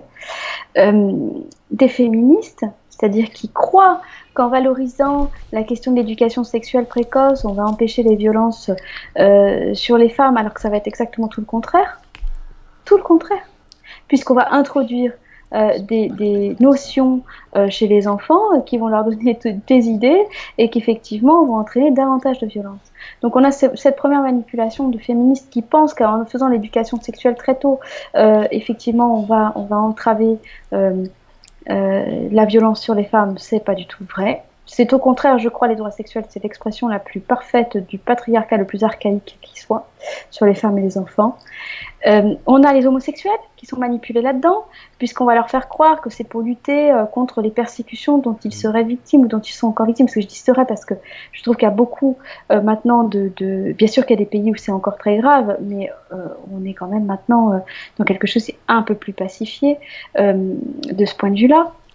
Ça n'est pas tolérable, hein, bien sûr. Toute persécution n'est pas tolérable. Mais on va leur faire croire, au nom de cette question de la discrimination, qui est un faux problème, ça je l'ai déjà travaillé par ailleurs, parce que si on ne discrimine plus du tout, c'est-à-dire si on ne distingue plus les choses en faisant des catégories, on devient injuste. Et on en vient à ne plus discriminer par l'âge, comme le dit la Déclaration des droits sexuels. On ne discrimine plus par l'âge. Donc, les homosexuels et les pauvres. Les pauvres, puisque les pauvres, il y a une manipulation des pauvres, puisqu'on va faire miroiter de l'accès aux soins, en tout cas pour les pays en voie de développement. Donc il y a quand même, voilà, plusieurs types d'instrumentalisation et de manipulation, dont moi je pense, et je pense qu'il y a dans ces mouvements-là, qui sont en réalité des mouvements de victimes au départ, qui sont instrumentalisés, une prise de conscience très forte à avoir. Hein. Et j'incite vraiment les gens, par exemple, à avoir les idées claires là-dessus. Moi, je ne confonds pas une personne qui a une vie amoureuse, un adulte, une vie amoureuse homosexuelle, avec un pédophile déguisé en homo. Hein. Et je crois qu'il faut bien qu'on ait tous les idées claires là-dessus. Il y a des vraies manipulations, et en plus, on nous force à catégoriser maintenant les gens selon leur sexualité, alors que ça devrait être du registre intime pour des adultes. Et comme ça, il n'y a pas de souci. Enfin, je veux dire, où est le problème? Chez les adultes, ils font ce qu'ils veulent. Et c'est bien ce qu'ils veulent du moment qu'ils n'atteignent pas autrui et qu'ils protègent les enfants. Et là, on est là-dedans, puisqu'en fait, la question des droits sexuels, ça n'a pas de sens de revendiquer un droit au plaisir et à jouir, parce que de toute façon, les adultes font ce qu'ils veulent, normalement, entre adultes. Donc ça n'a pas de sens de clamer ce droit-là. Donc ça a du sens de clamer ce droit-là pour ceux qui ne font pas ce qu'ils veulent. Donc qui ne fait pas ce qu'il veut aujourd'hui? Les enfants. Alors je voudrais revenir sur une phrase que vous avez employée à l'instant et qui va dans le sens de votre conclusion, mais je veux absolument qu'on insiste, tout comme vous le faites parfaitement d'ailleurs, sur la question, sur le fait qu'on ne discrimine plus selon l'âge de la personne, ce qui forcément désigne les enfants. Et nous avons su récemment par TV5 Monde, donc là il ne s'agit pas encore d'un média complotiste, mais tout ce qui est de plus officiel, TV5 Monde, que maintenant les adultes peuvent avoir une activité sexuelle avec des poupées gonflables. Alors jusque-là vous allez me dire, oh, il n'y a rien de nouveau, les poupées gonflables ça existe depuis très longtemps. Non, sauf que celles-ci ce sont des poupées gonflables qui ont une apparence d'enfant. Donc on est bien là dans de l'entraînement, dans de l'incitation à la pédophilie, parce que je crois qu'il faut lâcher le mot. Sur Internet, aujourd'hui, il est possible d'acheter des poupées gonflables qui ont la taille de petites filles âgées entre 5 et 10 ans. Et ces objets sexuels font scandale, mais parallèlement à ce scandale, elles trouvent des preneurs et des clients. Donc cette clientèle qui existe sur Internet, est-ce qu'elle ne va pas se répandre dans nos institutions, en particulier dans les structures d'accueil où nous plaçons nos enfants pour la journée ou pour le mois en colonie de vacances par exemple? Et je dis que oui, et c'est la raison pour laquelle nous nous inquiétons, c'est la raison pour laquelle nous vous avons invité ce soir, parce que vous êtes, je dirais, un maillon essentiel dans la compréhension de ce phénomène que sont les droits sexuels et qu'est la déclaration des droits sexuels, parce que ce texte n'a pas été écrit en vain. Il a été produit dans le but d'une application dans les structures d'accueil de nos enfants. Oui, au nom de la santé. Au nom de la santé. Alors la théorie du genre, c'était au nom de l'égalité. Oui, bah là aussi il y a l'idée de l'égalité, il y a la non-discrimination, on reste toujours sur les mêmes termes.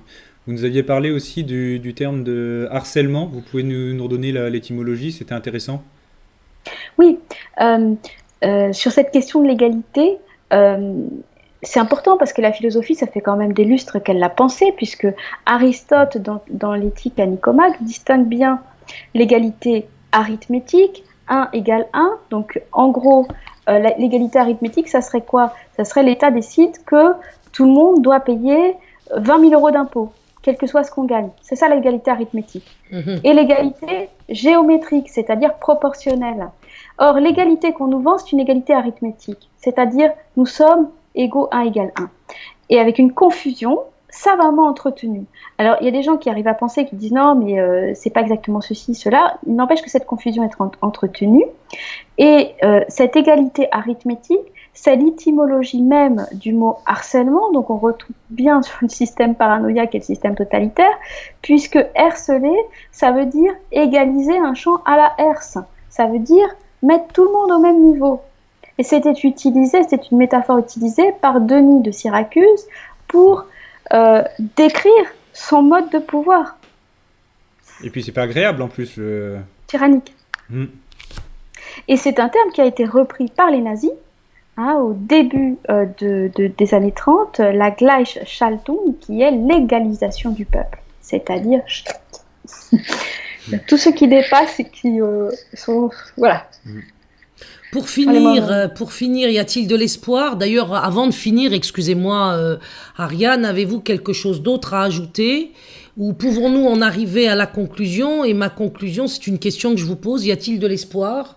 Y a-t-il l'espoir de nous voir nous organiser? Y a-t-il dans ce domaine des actions qui se sont menées ailleurs qu'en France? Parce que pour l'instant en France, depuis les années 2013-2014, il y a une sorte de stand-by. Bon, il y a la route de la fidélité quand même, nous l'avons lancée dans la perspective justement de faire connaître les plans de l'oligarchie qui pèsent actuellement sur nos enfants et surtout d'apporter dans le cœur de ceux qui nous suivent l'espoir que nous pouvons nous rassembler et donc forcément en nous rassemblant de nous éveiller et forcément en nous éveillant ensemble de nous défendre et de protéger nos enfants de manière efficace. Dans les autres pays, que se passe-t-il? Vous avez dit beaucoup de choses de Farida, donc je vais reprendre, à mon avis, plusieurs points qui me paraissent très importants. D'abord, je crois que les gens doivent maintenant se dire qu'il y a un grave problème, que si les médias ne leur parlent pas de ça, alors que c'est mis en œuvre depuis le 30 mars 2017 concernant l'éducation sexuelle, c'est qu'il y a un grave souci, et que ceux que j'appelle en tout cas les passionnés du pouvoir ne leur veulent pas du bien. Et donc, parce que ce n'est pas que dans ce domaine malheureusement qu'on découvre des choses, mais enfin là, on découvre des choses très édifiantes que tout le monde peut aller vérifier. Alors on me dit que j'interprète mal, mais enfin c'est quand même très clair les textes, et puis c'est redondant aussi. Donc voilà, j'aimerais bien, tous les matins j'aimerais bien qu'on me démontre que j'ai tort. Donc il va falloir se réveiller. Donc, puisqu'on parle des 7 dormants, il va falloir que les gens se réveillent. Moi, j'appelle au réveil tous les citoyens qui en ont quelque chose à faire de la nature humaine, parce qu'il est bien évident qu'à partir du moment où on aura sexualisé l'intégralité de la population, on l'aura complètement aliéné. C'est très clair. Et c'est Freud qui le disait, l'enfant sera inéducable. S'il le disait lui, Vous voyez, mais c'est évident. C'est-à-dire qu'en plus, à partir du moment où, puisque l'éducation consiste effectivement à refouler l'intégralité de nos pulsions pour réussir à vivre ensemble, si nous ne sommes préoccupés que par, et en plus une vision de la sexualité qui est consumériste et matérialiste, et évidemment pas du tout dans le partage, le don ou l'amour, nous allons avoir des êtres qui sont dans l'addiction sexuelle, ce qui est très facile à obtenir d'un point de vue psychologique, et qui ne seront donc plus, qui seront des citoyens sexuels, comme dit les standards, parce que c'est une nouvelle notion, citoyens sexuels, et qui ne seront donc plus des citoyens politiques. C'est quand même important. La deuxième chose que je voudrais souligner, puisque moi je me prends... je crois que je dis vrai, parce que si je ne disais pas vrai, je pense que je ne recevrais pas autant d'insultes, d'agressions verbales, etc., que je peux en recevoir. Et donc, bon, parmi les insultes que je reçois, il y a, insulte le fait que je serais une catho-conservatrice. Bon, je me suis expliquée sur le catholicisme, mais en plus, je vois même pas pourquoi on vient faire ce genre de reproches. Et sur le conservatisme, je voudrais dire que oui, absolument. Je voudrais citer Hannah Arendt pour que les gens comprennent bien que l'idéologie du progrès à toutes les sauces, qui ne prend jamais en compte ce qui a été de bien dans la tradition et qui ne le récupère pas pour justement essayer d'améliorer ce que nos ancêtres humblement ont construit de leurs mains et de leur esprit. Je crois que ce conservatisme est fondamental en matière d'éducation. Et ce n'est pas moi qui le dis. Donc, je voudrais citer Hannah Arendt parce que je crois que c'est donc la philosophe Hannah Arendt qu'on peut quand même pas suspecter d'être extrême droite. Non, pas du tout. Évitons, je cite, c'est dans la crise de la culture. Évitons tout malentendu. Il me semble que le conservatisme pris au sens de conservation est l'essence même de l'éducation, qui a toujours pour tâche d'entourer et de protéger quelque chose. L'enfant contre le monde contre l'enfant, le nouveau contre l'ancien contre le nouveau. Même la vaste responsabilité du monde qui est assumée ici implique bien sûr une attitude conservatrice. Elle précise, mais cela ne vaut que dans le domaine de l'éducation, ou plus exactement dans celui des relations entre enfants et adultes, et non dans celui de la politique, où tout se passe entre adultes et égaux. En politique, cette attitude conservatrice ne peut mener qu'à la destruction, car le monde dans ses grandes lignes comme dans ses moindres détails serait irrévocablement livré à l'action destructrice du temps, sans l'intervention d'êtres humains décidés à modifier le cours des choses et à créer du neuf. Parce que le monde est fait par des mortels, il s'use, et parce que ses habitants changent continuellement, il court le risque de devenir mortels comme eux. Donc elle dit, le problème est tout simplement d'éduquer d'une façon telle qu'une remise en place demeure effectivement possible, même si elle ne peut jamais être définitivement assumée. Notre espoir réside toujours dans l'élément de nouveauté que chaque génération apporte en elle, mais c'est précisément parce que nous ne pouvons placer notre espoir quand l'élément de nouveauté que chaque génération apporte en elle, que nous détruisons tout si nous essayons de canaliser cet élément nouveau pour que nous, les anciens, puissions décider de ce qu'il sera. Et pour finir, elle dit, donc je crois que c'est très important de rappeler tout ça, c'est justement pour préserver ce qui est neuf et révolutionnaire dans chaque enfant que l'éducation doit être conservatrice. Elle doit protéger cette nouveauté et l'introduire comme un ferment nouveau dans un monde déjà vieux qui, si révolutionnaire que puissent être ses actes, est du point de vue de la génération suivante, suranné et proche de la ruine.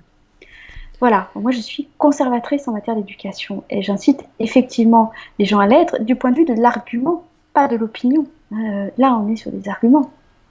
Or en face ils sont sur des opinions, c'est pas trop, sur des projections en fait de sexualité adulte. Et sur une erreur fondamentale qui nous est venue, je le répète parce qu'il faut le répéter, de ce fou de Kinsey qui considérait que l'enfant était orgasmique dès la naissance et que dès lors, étant dans un enfant dès la naissance sexué au sens de capable de mener... Sexualisé, merci, de mener une activité sexuelle, eh bien évidemment l'éducation qui devait forcément nous être proposée pour cet enfant sexualisé dès la naissance n'a pas manqué de tomber de ses cartons. Le problème c'est que cela vienne d'un individu un peu perturbé par sa propre existence, on peut encore le comprendre. L'incroyable phénomène auquel nous assistons aujourd'hui, c'est qu'à partir, est-ce que je peux me permettre de le dire, d'un malade, ceci s'est généralisé, s'est infiltré dans les institutions nationales et surtout supranationales au point que cela devient une perspective concrète, immédiate, qui va cibler nos enfants dès la rentrée. Donc je renvoie sur Kinsey à l'article qu'on a fait, donc le site d'André Vamos, Alfred Kinsey, le scientifique des viols d'enfants. Voilà, l'article s'appelle ainsi. Très bien. Alors moi j'avais une petite question. Je crois avoir lu dans votre livre un extrait de la Déclaration des droits sexuels qui disait que toute personne a le droit de se marier et d'adopter des enfants. Or, effectivement, le terme de personne n'ayant pas été défini, on peut se demander si ça induirait que les enfants peuvent se marier et adopter des enfants. Vous pouvez nous en dire un mot ? Oui, je vais essayer de retrouver, je prends 2 petites secondes, je vais essayer de retrouver le passage exact, comme ça. On dira pas de bêtises, ouais. Voilà, parce que c'est tellement... donc ça, c'est sur le tribunal. Les enfants pourraient se marier. Voilà, je vais trouver. Je lis, donc je cite, c'est une citation de la Déclaration des droits sexuels. Toute personne a le droit de choisir de se marier ou non, de fonder ou non une famille, de décider d'avoir ou non des enfants, de décider librement et en toute responsabilité du nombre de ses enfants et de l'espacement des naissances, et ce, dans un environnement où les lois et politiques reconnaissent la diversité des formes de famille, y compris celles non définies par la descendance ou le mariage. Alors, que se passe-t-il là ? Il se passe que quand on analyse un texte, on prend les termes. Donc, comme on ne sait pas si l'enfant est une personne, mais que manifestement, d'après, par exemple, l'ancien article que je vous ai cité, selon ses capacités évolutives, il était inclus dans le terme personne, eh bien, là, la déduction logique, puisqu'il n'y a pas de précision, c'est qu'effectivement, ça pourrait être ouvert aux enfants. Donc le moins qu'on puisse faire, c'est au moins en vertu demander du principe, Guillaume, je rajoute ça, de non-discrimination par l'âge. et en vertu du fait que l'enfant dispose de ses droits sexuels. Donc ça voudrait dire, Guillaume, que non seulement ils pourraient se marier entre eux, mais qu'ils pourraient aussi se marier avec des adultes. Et comme,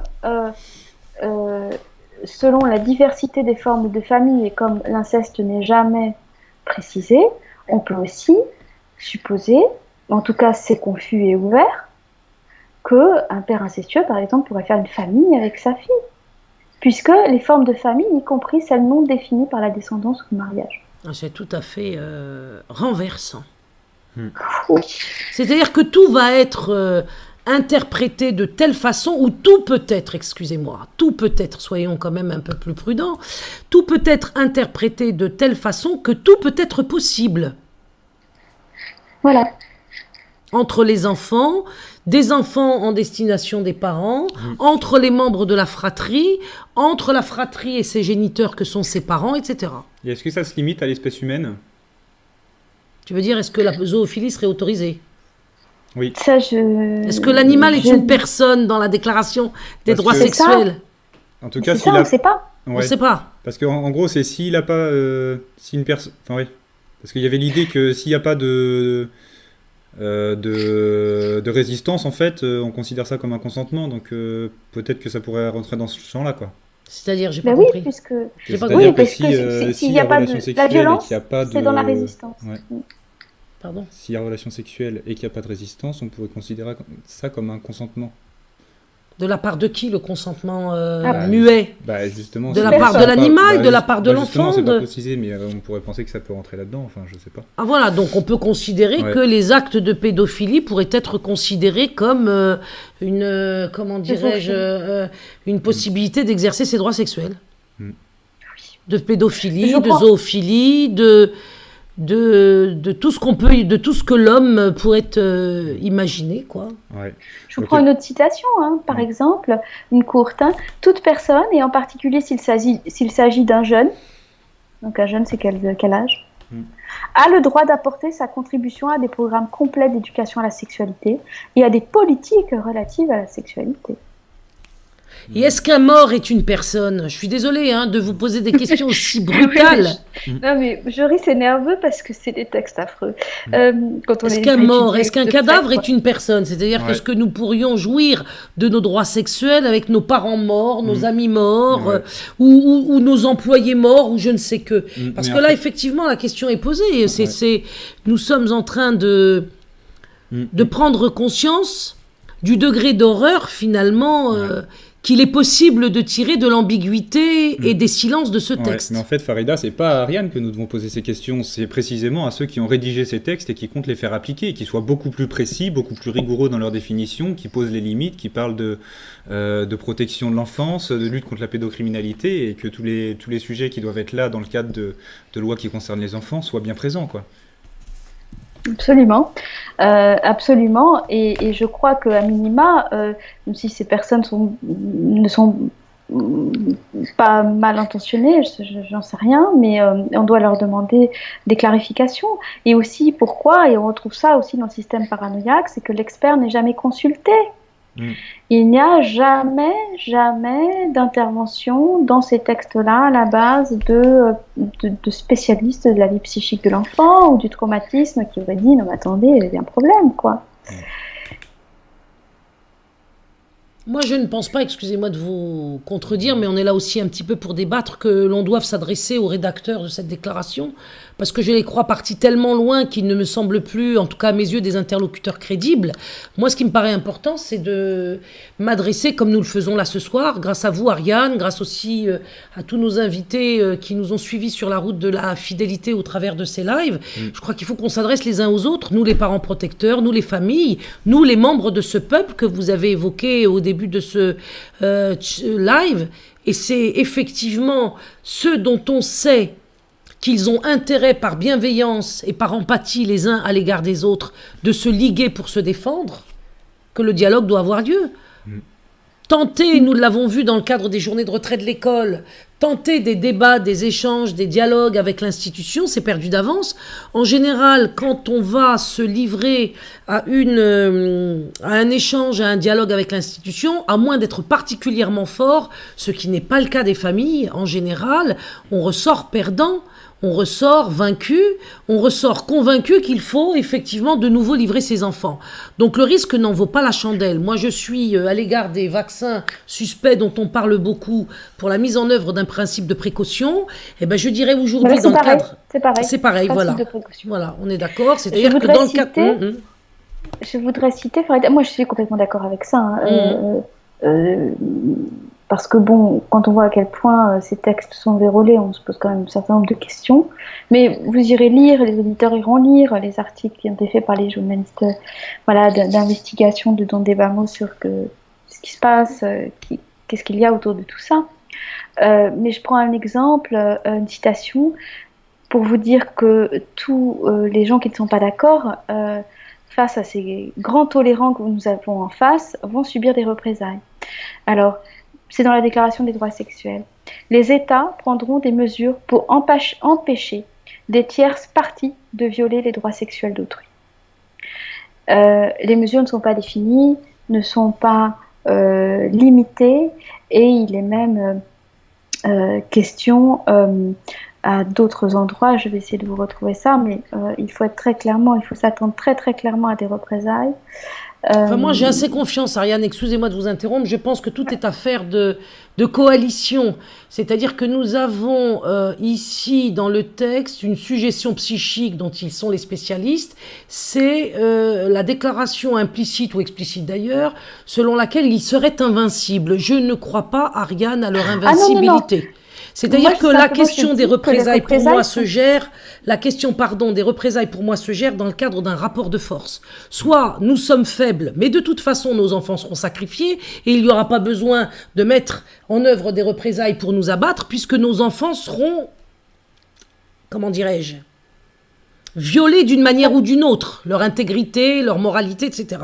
Soit alors nous sommes en situation de les défendre et nous aurons forcément le prix à payer de cet engagement et de cette mobilisation qui est légitime, mais nous aurons en récompense le fait d'avoir sauvé nos enfants. Donc maintenant il faut faire son choix. Soit nous voulons payer du sacrifice de nos enfants, soit nous voulons payer pour avoir sauvé nos enfants. En ce qui me concerne, j'ai 3 enfants et j'ai toujours préféré payer par le sacrifice de ma personne au bénéfice de mes enfants et je ne suis pas la seule. Donc la question des représailles, moi, m'importe peu. C'est un devoir parental. Voilà. Et puis la question des représailles m'importe peu. Je crois qu'elles peuvent être extrêmement légères si nous sommes très, très forts, voire inexistants. Et au contraire, de toute façon, les représailles auront lieu, quoi qu'il en soit, sur la personne de nos enfants. Quand je parle de représailles dans ce cas-là, c'est effectivement dans le fait que leur seront appliquées la Déclaration des droits sexuels, la théorie du genre, comme il leur a été appliqué les méthodes constructivistes, qui les a rendus par wagons entiers, aujourd'hui des illettrés. Ceux qui ne se sont pas battus et qui n'ont pas subi les représailles du pouvoir pour défendre leurs enfants de l'illettrisme, aujourd'hui, leurs enfants sont délinquants, voire même emprisonnés. Donc dans la vie, vous avez toujours une balance dans laquelle vous pesez les choses. Et je crois qu'aujourd'hui, nous avons la chance d'être harcelés par ces paranoïaques parce qu'ils nous donnent l'opportunité de nous dépasser, d'être plus beaux que jamais et de vouloir démesurément aimer nos enfants et de nous en remettre au ciel et donc à Dieu. Moi, j'ai confiance parce que je ne crois pas que la peur des représailles doit être prise en compte de manière, je dirais, obsessionnelle. Non, ce n'est pas ce que j'ai dit. Non, je n'ai pas dit que vous le disiez, Anne. Ariane, pardon. Je suis bien d'accord avec vous. Oui, je n'ai pas dit que vous le disiez. J'annonce simplement que les représailles sont prévues dans la déclaration. Voilà, ils ont prévu aussi ça.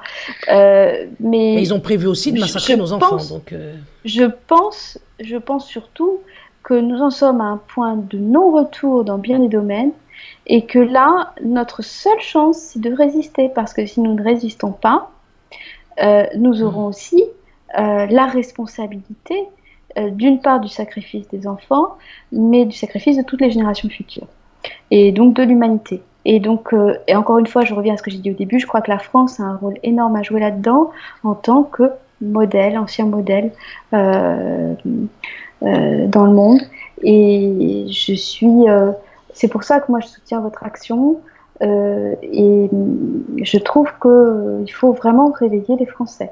Alors qu'on voit que dans d'autres pays, il y a un peu plus, j'ai pas tout étudié ce qui se passe dans d'autres pays, mais j'ai quand même eu des retours. En Italie, c'est pas du tout passé, une histoire d'éducation sexuelle. Il y a des mobilisations dans d'autres pays beaucoup plus fortes que celles qu'on voit en France. Alors est-ce qu'il faut attendre que les gens se soient confrontés au réel pour... je sais pas, c'est quand même très problématique du point de vue de ce qu'on se disait, du principe de précaution sur les enfants. Il y a une seule phrase qui ne va pas, ces textes doivent être refondus, ils doivent repartir à l'envoyeur. Moi, je pense même qu'ils doivent être jetés à la poubelle et qu'on n'en parle plus. Donc, je ne suis pas spécialement pour un amendement de ces textes. Ils doivent retourner d'où ils viennent, c'est-à-dire ils doivent retourner en enfer. Je pense que l'autodafé serait la meilleure façon de se comporter à l'égard de ces écrits. Et puis, nous retrouverions comme ça une vie de famille avec des enfants en sécurité et probablement un retour de la confiance des parents à l'égard de l'école, parce que nous en sommes quand même depuis 3 ans à ce que cette confiance à l'égard de l'école devient de plus en plus réduite et diminue comme peau de chagrin. Et si nous sommes ici, là, ce soir, avec peut-être 130 personnes qui nous écoutent, ou 140 personnes, c'est que nous ne sommes pas les seuls à considérer aujourd'hui que l'enfance est en danger, que grâce à vous, notamment Ariane Bihiran, eh bien, nous avons les moyens de comprendre ce qui nous attend, et donc la possibilité de nous défendre, et en particulier de défendre nos enfants. Si vous n'avez rien d'autre à ajouter, monsieur Guillaume Elie. C'est bon pour moi. Peut-être simplement vous expliquer que la route de la fidélité continue, qu'on a toujours des frais sur la route, malheureusement. On doit toujours s'arrêter dans des hôtels, dans des chambres d'hôtes. Et la cagnotte est toujours ouverte, donc si vous voulez nous aider, n'hésitez pas à nous faire un don. S'il reste des excédents à la fin, ça pourra aller dans le paiement des avocats de Farida. Ah, c'est gentil. Oui, effectivement, parce que je crois qu'elle a eu 4 avocats, c'est ça ? Oui, 4 avocats qui m'ont coûté très cher et qui sont encore en attente. Voilà, donc effectivement, les combats coûtent très cher, coûtent beaucoup plus. Sans parler des amendes, parce que je vais quand même préciser que j'en ai pris pour 30 000 € d'amende d'avoir voulu défendre des enfants quelque part en France, dans une commune qui s'appelle Jouer-les-Tours. Alors, on n'a pas le droit de faire des appels à dons pour les amendes, donc je ne le ferai pas. Mais aux amendes, c'est ajouter le prix des avocats, ce qui fait effectivement une fortune.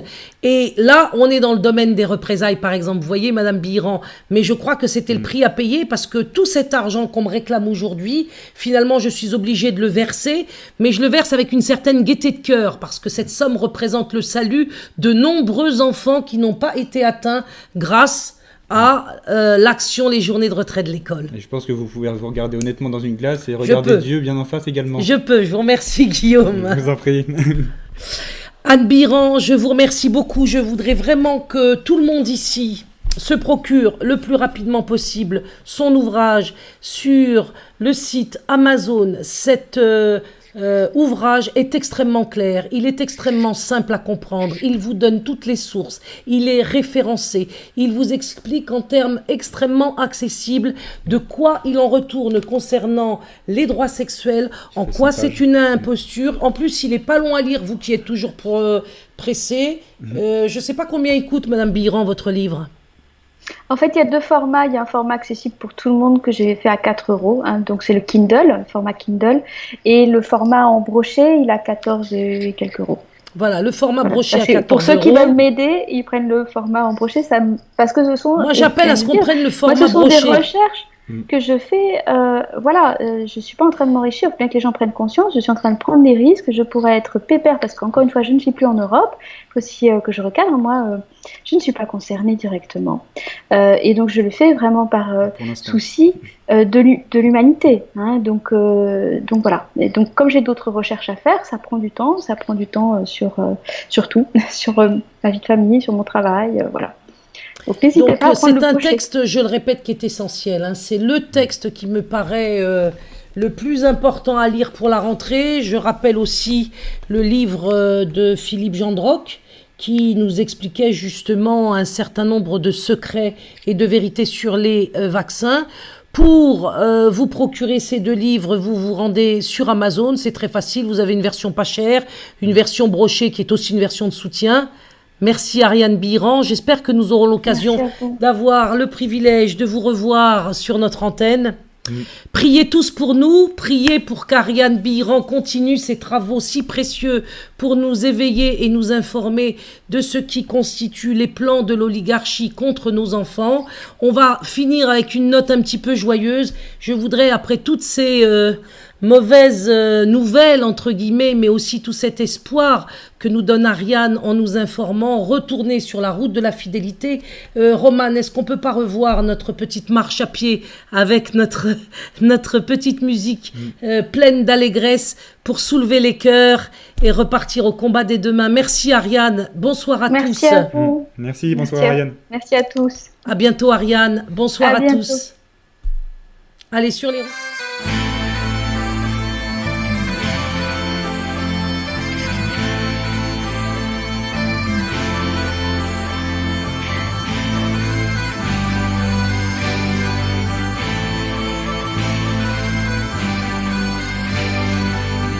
C'est dans 10 ans, je m'en irai, j'entends le loup et le renard chanter. C'est dans 10 ans, je m'en irai, j'entends le loup et le renard chanter. C'est dans 9 ans, je m'en irai, j'entends le loup et le renard chanter. C'est dans 9 ans, je m'en irai, j'entends le loup et le renard chanter. J'entends le loup, le renard et la belette, j'entends le loup et le renard chanter. J'entends le loup, le renard et la belette, j'entends le loup et le renard chanter. La jument de Michaud et son petit poulain sont passés dans le pré, en manger tout le foin. La jument de Michaud et son petit poulain sont passés dans le pré, ont mangé tout le foin. L'hiver viendra, les gars, l'hiver viendra, la jument de Michaud, elle s'en repentira. L'hiver viendra, les gars, l'hiver viendra, la jument de Michaud, elle s'en repentira. C'est dans 8 ans, je m'en irai, j'entends le loup et le renard chanter. C'est dans 8 ans, je m'en irai, j'entends le loup et le renard chanter. C'est dans 7 ans, je m'en irai, j'entends le loup et le renard chanter. C'est dans 7 ans, je m'en irai, j'entends le loup et le renard chanter. J'entends le loup, le renard et la belette, j'entends le loup et le renard chanter. J'entends le loup, le renard et la belette, j'entends le loup et le renard chanter. La jument de Michaud et son petit poulain sont passés dans le pré, ont mangé tout le foin. La jument de Michaud et son petit poulain sont passés dans le pré, ont mangé tout le foin. L'hiver viendra, les gars, l'hiver viendra, la jument de Michaud, elle s'en repentira. L'hiver viendra, les gars,